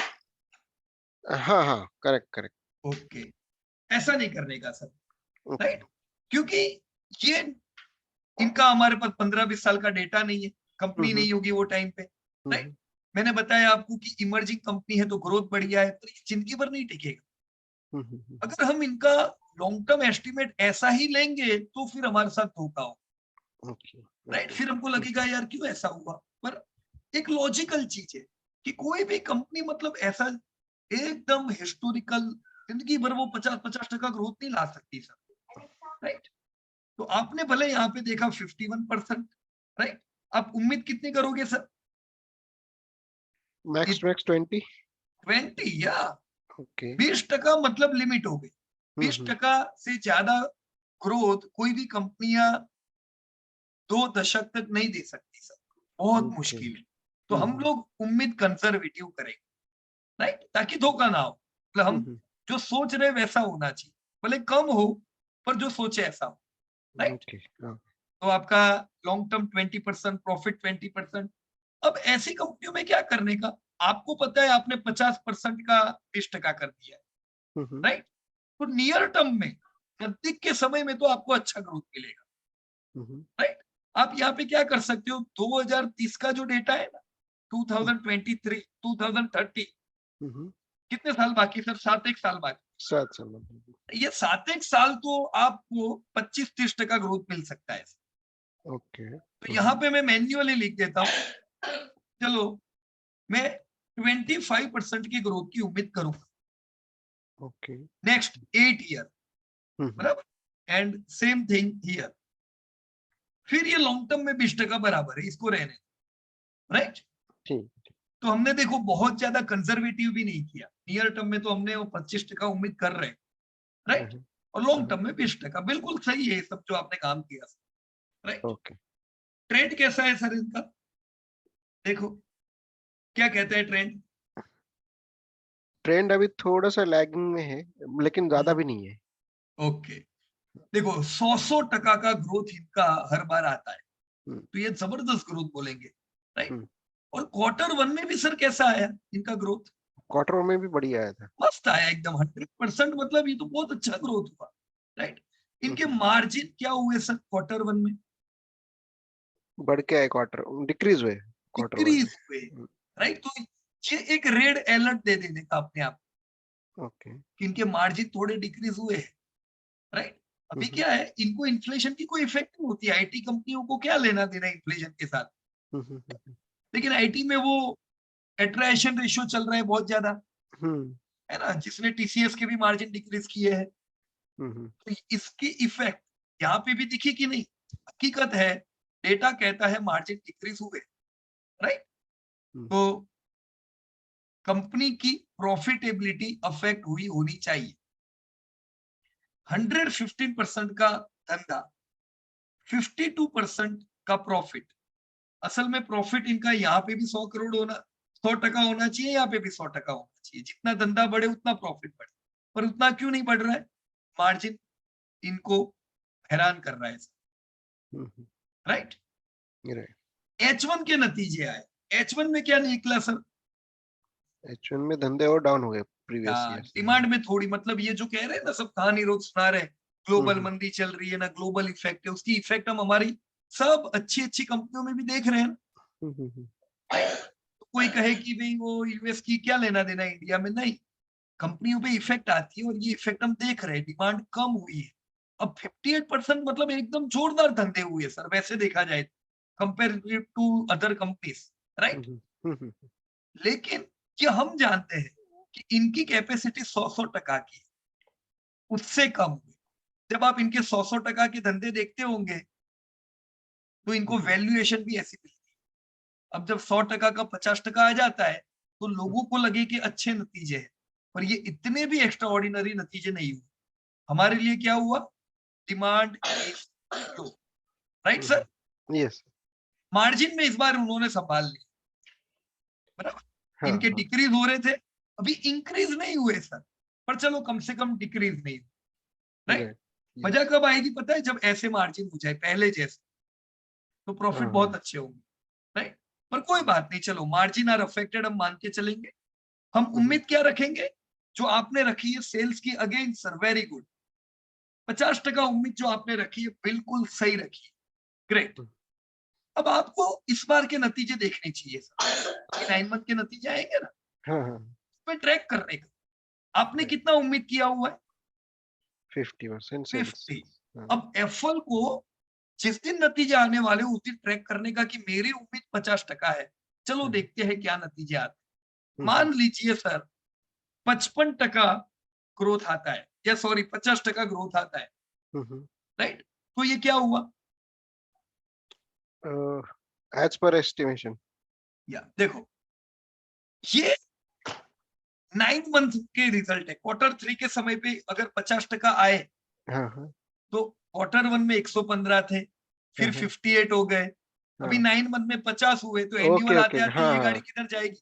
तो और नीचे जाएगी 30 और 23। नीचे जाएगी, राइट। करेक्ट। तो अगर आपका एस्टिमेट 50 का है तो इनके नतीजे भी कितने आने चाहिए? 55 तो आने चाहिए, राइट। अभी आपका एस्टिमेट सही रहेगा। मान लो 50 आता है तो अपने को क्या करने का, और थोड़ा एस्टिमेट कम कर देंगे, राइट। समझे? ये जो बड़े निवेशक है ये कैसे एस्टिमेट बढ़ाते और घटाते हैं, ये ऐसे ही घटाते हैं। करेक्ट।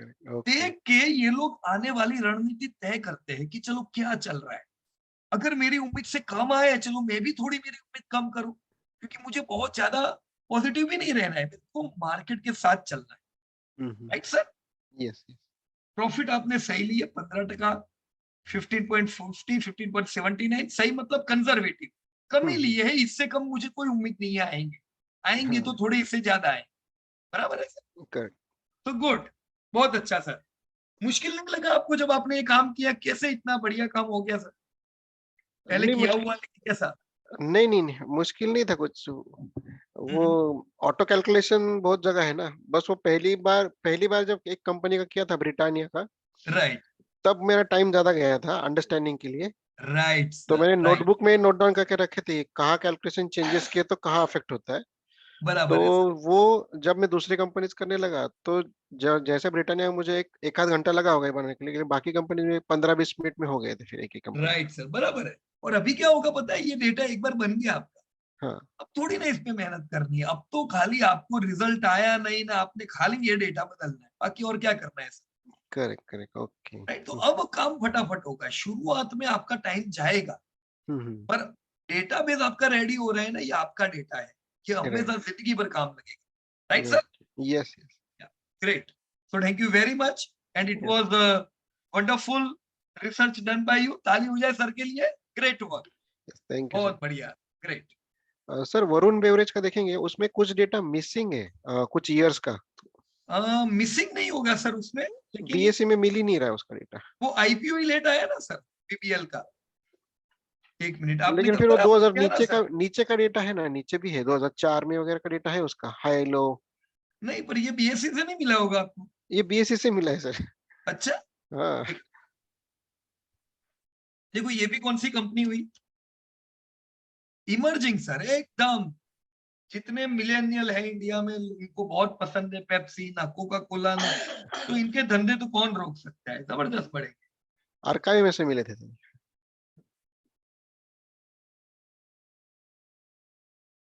अच्छा, ये तो 2017 तक के ही है, फिर दूसरे कहाँ से लिए आपने? वो आर्काइव में आए थे ना, हाइलो इससे आते हैं। वो तो प्राइस मिलता है यहाँ से सर, ये आर्काइव्स में से। हाँ यहाँ पे पर सेल्स प्रॉफिट तो नहीं होते ना, ये तो आपको खाली भाव देते हैं सर। और इनका तो आईपीओ ही नहीं आया था वो टाइम पे, तो भाव भी नहीं होंगे। एक मिनट मैं निकालता हूँ। हाँ। मैंने मुझे बीएससी से ही दिखे थे वो। लेकिन देखो ये इनका आईपीओ ये समय पे आया। ये हाँ सर, ये एनुअल रिपोर्ट्स में जाएंगे ना तब आते हैं वो। ओके, नहीं तो सही है, बराबर है, तो अच्छा हाँ किया आपने हाँ एनुअल रिपोर्ट में से लिए। हाँ, ये देखो 2002 2004 4 5 6। हाँ 5। हाँ। अच्छा, पर इसको कंसीडर मत करो सर, ओके ओके। ये बीच में इन्होंने देखो इन्होंने दिए होते ना डेटा सब, तो फिर हाँ ये हाँ, काम लगते अपने। अच्छा।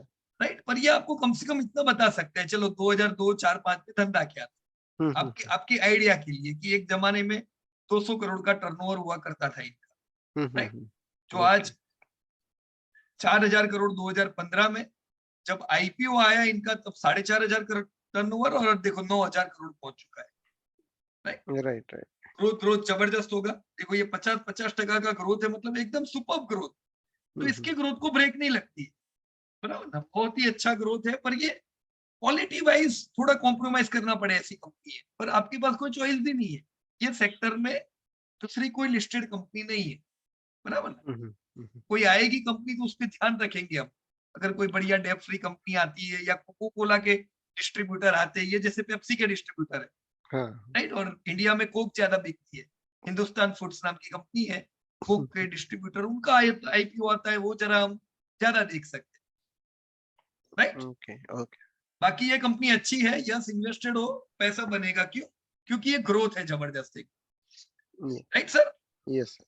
तो सर ये सेकेंडरी सेक्टर में हुआ या हाँ, ये emerging हुआ sector? तो सर सेकेंडरी सेक्टर, राइट ना, पर ये जो प्रोडक्ट है ना, वो किसकी प्रोडक्ट है? सब मिलेनियल की प्रोडक्ट। राइट, तो ये सेक्टर इंडिया में वैसे देखा जाए तो देखो कंपनियां बहुत कम है, 2 ही कंपनी की जबरदस्त बड़ी टक्कर है। अब दूसरी कुछ कंपनियां जो छोटी छोटी जो आगे बढ़ रही है जूस बनाने की, और ऐसी कुछ कंपनियां है ना, जैसे वाटर बोट कंपनी है, ऐसी कुछ कंपनियों की भी आईपीओ आए तो अच्छा है, पूरा सेक्टर मस्त चलेगा। सर मैंने इसीलिए ये क्वेश्चन पूछा है क्योंकि आपने अपने सेशंस में बोला था कि इमर्जिंग सेक्टर की एक और निशानी होती है कि उसमें कंपनीज कम होती हैं, सही बात है, सही बात है। तो इसीलिए मैंने पूछा है कि ये राइट, सेकेंडरी है या इमर्जिंग है, बट ये ये सेक्टर है। में क्या है सर, कंपनियां हैं ज्यादा मार्केट, पर वो लोकल कंपनियां हैं, और ये 2 कंपनी इतनी बड़ी होगी ना कि किसी को टिकने नहीं देती है, खा जाती है। यानी अनऑर्गेनाइज में ज्यादा है, ऑर्गेनाइज में हाँ, कम है। अनऑर्गेनाइज है, और कोई भी बड़ा खड़ा होता है तो उनको ये लोग ले लेते, खरीद लेते हैं। जैसे पहले भी हमने देखा कि कंपनियों को, इन्हीं कंपनियों ने ले लिया, थम्स अप वगैरह। राइट, तो ये टिकने नहीं दे रहे किसी को। Okay sir. राइट, या तो अभी हम लोग आगे बढ़ रहे हैं, देखो 9:30 हो गया है, और अपने प्रज्ञेश भाई से बात कर लेते हैं, या प्रज्ञेश भाई कहिए। सर एक तो मेरा ये फेयर वैल्यू क्या दिखाता है अपने को मेन? ओके, फेयर वैल्यू अपने को उनकी फेयर वैल्यूएशन बताता है। देखो होगा क्या बताए प्रज्ञेश भाई, आप मान लो अभी से कोई शेयर 100 रुपए का लेते हो, उसके 100 रुपए कीमत है, पर वैल्यूएशन 100 रुपया नहीं होता है, वैल्यूएशन होगी उसकी 50 रुपए की। राइट, तो मूल कीमत जो होती है ना, वो वैल्यू बोलते हैं, फेयर वैल्यू। जनरली शेयर अपनी फेयर वैल्यू पे आते नहीं है जल्दी, मुश्किल समय पे आएंगे, नहीं तो ज्यादातर टाइम पे वो फेयर वैल्यू से ज्यादा ही भाव होगा उनका, टूकना तीगना, मैंने तो 3-3 गुने दाम देखे जनरली होते हैं। ये तो अभी 1.5 साल से टाइम पूरा चल रहा है, इसलिए सब फेयर वैल्यू के नजदीक है। राइट प्रज्ञेश भाई। और सर एक वंडरला है ना, वंडरला का डेटा थोड़ा चेक करना था। 1 मिनट ओपन करता हूं मैं वंडरला। थोड़ा आपको कॉम्प्लिकेटेड लगा होगा वंडरला, क्योंकि क्या है ना, कोविड में उन्होंने लॉसेस वॉसेस किए, हम लोग कोई घूमने लॉसेस गए की ही वजह नहीं। से, लॉसेस वजह प्रॉफिट का है ना, वो कैलकुलेशन बैठता नहीं सर। नहीं बैठेगा सर, वो मुश्किल है, वो इतना जल्दी, थोड़ी प्रैक्टिस के बाद आएगा सर। राइट, देखो ये वंडरला, क्या किया है आपने? ये नंबर ही आता है सर, ये वो माइनस तो है ना नंबर ही प्रॉफिट आएगा ना का। सर, क्यों? क्योंकि आपके पहले प्रॉफिट है और अभी का डेटा नेगेटिव है, तो प्रॉफिट से नेगेटिव आएगा तो ये गिन नहीं पाएगा, वो नंबर ही दिखाएगा। तो राइट? उसको प्लस में करना होगा, कुछ नंबर लाना, न्यूमेरिकल नहीं नहीं, वो नहीं आएगा, उसकी चिंता आएगा ही मत नहीं। करो, वो हमें नंबर में ही रहने दो। राइट? क्योंकि ये नेगेटिव है, यहाँ पे कोई नंबर नहीं आएगा। लेकिन हमें क्या करने का सर, इनके लॉन्ग टर्म मार्जिन देखने के। देखो मैं इनके मार्जिन पे आ जाता हूँ। जैसे कोविड वाला जमाना भूल जाओ, कोरोना काल से पहले, प्री कोविड, इनके मार्जिन कितने हुआ करते थे? अच्छे मार्जिन है सर, 24-30 हाँ जैसे मार्जिन। राइट? तो अभी हाँ कोविड आया तो कोई धंधा इनका बंद हो गया, 300 करोड़ से सीधे 30 करोड़ आ गए। राइट? पिछले साल 127 crore.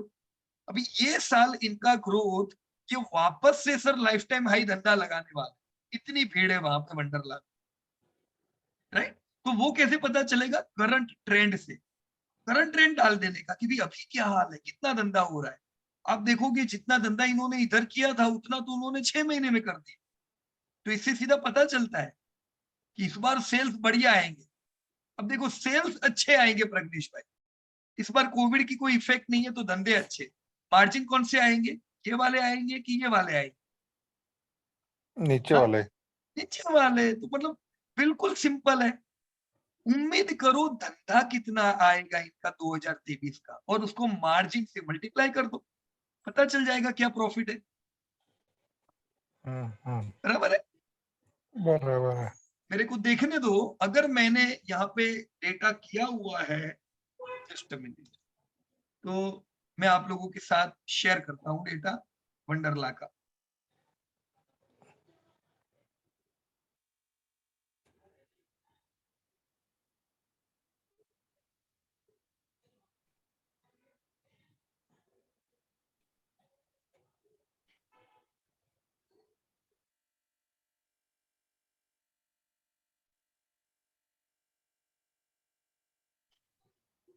Amusement park, okay.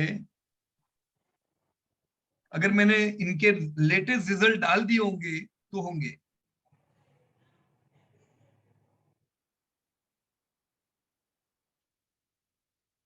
Wonderla ये रहा, ओके। देखो कब तक के नतीजे डाले मैंने, क्वार्टर। अच्छा है, H1 के नहीं डाले। हाँ सर, इसमें बाकी है। पर H1 में ही इनका धंधा कितना आ गया था सर, कितना ग्रोथ था देख रहे हो आप? 3000%। मतलब ये 3000%। तय हो गया। देखो H1 में मार्जिन 43% थे। मैंने कितना उम्मीद रखा था, ये साल 150% से धंधे बढ़े। तो मतलब लाइफ टाइम हाई सेल्स इस बार आने वाला है, लाइफ टाइम हाई प्रॉफिट आएगा। राइट? मैं लेटेस्ट डेटा करके ऐसा हो तो आपके ग्रुप में डाल दूं। बराबर है सर? तो लेटेस्ट हाई मारेगा ये। मारेगा ही ना सर, क्यों नहीं मारेगा? 100%। राइट? अगर धंधे में अभी आगे हमारी बात हो रही थी अविनाश जी से। राइट? वो क्या कहा मैंने कि Godrej life time high profit नहीं मारेगा, इसलिए उसको लाइफ टाइम हाई भाव नहीं आएगा। पर अगर Godrej consumer life time high profit करता है तो फटेगा, वो करने वाला नहीं है। पर वंडरला के धंधे और प्रॉफिट दोनों लाइफ टाइम हाई आने वाले, कोई डाउट ही नहीं है, उसको फटना है ना प्रग्नेश भाई? पर आप करंट ट्रेंड पहले डाल देना इधर, तो एकदम अपने आप पे कॉन्फिडेंस आ जाएगा। बराबर सर? बराबर। या देखो अभी हम सब लोग क्या करेंगे, अभी हमारी काफी लोगों से बातचीत भी रह गई है। सारिका मैडम, विप्लव भाई, मंसूर जी, निकुंज परीख। राइट? तो काफी लोगों से हमारी बातचीत रह गई है, but no need to worry, ये हमारी कहानी खत्म नहीं हुई है। यहाँ हम लोगों को देखो, आप लोगों ने ऑलरेडी बहुत ही अच्छा काम किया है। मेरी, वो बोलते हैं ना, उम्मीद से ज्यादा रिजल्ट आए, वैसा आप लोगों के काम भी उम्मीद से ज्यादा ही है। बहुत अच्छे जा रहे हो आप लोग, गुड। अब क्या करो, एक दूसरे के डेटा भी देखते जाओ। एक दूसरे के डेटा आपको सिखाएंगे कि कौन सी कंपनी में क्या चल रहा है, किधर ट्रेंड कैसा है। राइट? और अभी हम क्या करेंगे नेक्स्ट वीक, ये हफ्ता हम इसी डेटा में एक और बड़ी इंपॉर्टेंट चीज सीखनी है, वो सीख। और वो चीज क्या है, ये बहुत काम लगेगा आपको भविष्य में। आपको दोस्तों बाजार से पहले पता चल जाएगा बाजार टूटने वाला, और चलने से पहले पता चल जाएगा चलने वाला। और वो है मेजर कॉस्ट वाला डेटा, हर एक कंपनी का वो दुखती नस क्या है बोलते हैं ना, दुखती नस, वो क्या पिन पॉइंट है जो मेरी कंपनी के प्रॉफिट को तोड़ देता है। आपको हर एक कंपनी की ये प्रॉब्लम पता रहनी चाहिए। देखो अच्छी चीज तो सबको पता रहती है, पर आपको पता रहना चाहिए बजाज फिनांस को कहाँ प्रॉब्लम हो सकता है, डिविस लैब का प्रॉब्लम पॉइंट क्या है, एलएनटी का प्रॉब्लम पॉइंट क्या है, एलटीटीएस का प्रॉब्लम पॉइंट क्या है, क्या बढ़ने से इनके प्रॉफिट टूटेंगे, वो एडवांस में पता होगा। तो आप फ्यूचर में एस्टिमेट कर पाओगे कि भी चलो ये घट रहा है तो मेरा इस बार प्रॉफिट बढ़ के आने वाला है, एडवांस, राइट। तो ये भी आप सब क्या करो, जो आपने डेटा एग्जिस्टिंग बनाया हुआ है, एवरीवन अपने डेटा में जो अभी हम मेजर कॉस्ट सीखेंगे, राइट, वो डाल देना। नेक्स्ट वीक का हमारा इंपॉर्टेंट सेशन है मेजर कॉस्ट के ऊपर। हम सबके मुंह पे होना चाहिए हमेशा कि भाई ये बड़ा है तो ये सेक्टर के लिए बुरी बात है, राइट। तो ये हम बढ़िया से एक्सरसाइज करेंगे, साथ में ये भी देखेंगे कि हमारी कंपनियों की डिमांड किधर से आती है, ये भी बड़ी इंपॉर्टेंट चीज है, राइट।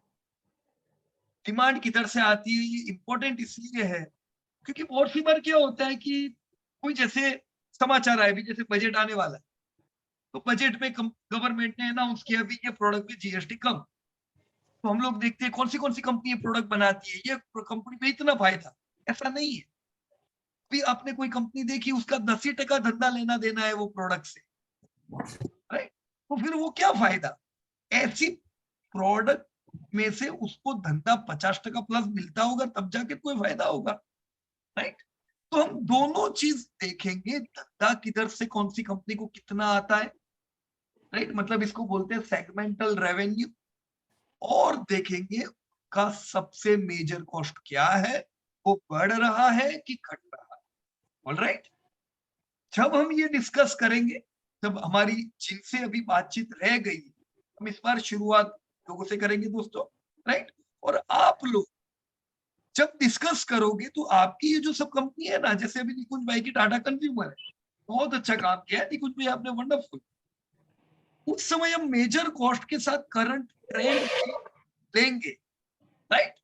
और ये सबके लिए जबरदस्त लर्निंग रहेगी क्योंकि देखो रिजल्ट आते जा रहे हैं, हो सकता है अगले हफ्ते बात करें तब तक एचडीएफसी बैंक का रिजल्ट आ गया होगा, डीमार्ट का रिजल्ट आ गया होगा, तो हमारी मीटिंग है नेक्स्ट, उससे पहले रिजल्ट भी डाल देने के, बराबर, इतना कर दीजिएगा आप, राइट। तो बहुत बढ़िया लर्निंग रहेगी अभी नेक्स्ट वीक की भी, ये सारे एपिसोड बड़े काम के, ओके। एक दिक्कत हो सकती है अगले हफ्ते से, जैसे हमारी ये मंडे से ऐप चेंज हो जाएगी, मतलब जो डेटाबेस आपका जो है ना, जैसे ये जो आपको दिख रहा है आप जहां से लर्निंग ले रहे हो, ये पूरा दूसरी जगह पे माइग्रेट हो रहा है, और इसको हम और बढ़िया प्रकार से यहाँ पे एक कैलेंडर आ जाएगा, आपको पता रहेगा कौन से दिन आपकी मीटिंग है, राइट। अभी हमारी मीटिंग जैसे जूम पे हुई तो एक दिक्कत होती है, देखो लास्ट मीटिंग अपनी रिकॉर्ड करनी रह गई थी, इतनी इंपॉर्टेंट बातें की थी, बहुत बुरी बात है रिकॉर्ड करनी रह गई तो अभी लोगों को पता ही नहीं चलेगा। तो ये मीटिंग हमारी ऐप में ही होगी और ऐप में ही अपने आप रिकॉर्ड हो जाएगी, आपको दूसरे दिन वो ऑटोमेटिकली मिल जाएगा। तो कुछ इंप्रूवमेंट के लिए हम चेंज कर रहे, हो सकता है मंडे को थोड़े प्रॉब्लम हो, राइट, जरूरी नहीं हो, मुझे एश्योरिटी दी गई है कि एवरीथिंग विल बी स्मूथ, पर फिर भी कुछ हो तो कोई चिंता मत करना, 1-2 दिन में सब सही हो जाएगा, राइट। और हमारी नेक्स्ट मीटिंग ऐप में ही होगी, ऐप में मतलब भी आप जैसे ये सीखे यहाँ पे एपिसोड 8 सीखे आप, राइट, तो नीचे ही सीधा मीटिंग ज्वाइनिंग का ऑप्शन हो, तो अभी कहीं झूम बूम जाना नहीं है, इधर से ही मीटिंग में अपने सब लोग एंटर हो जाएंगे, राइट। तो this was last meeting on Zoom for our October batch, alright. फिर भी कभी कोई दिक्कत होती है, our team is always ready, right friends. तो thank you very much to everybody, बराबर, और इसी प्रकार से सीखते जाओ और मिलेंगे next week again, right friends. Yes thank you. Yeah धन्यवाद and Jai Hind to everybody. Thank you sir. Jai Hind, thank you. जय हिंद, थैंक यू।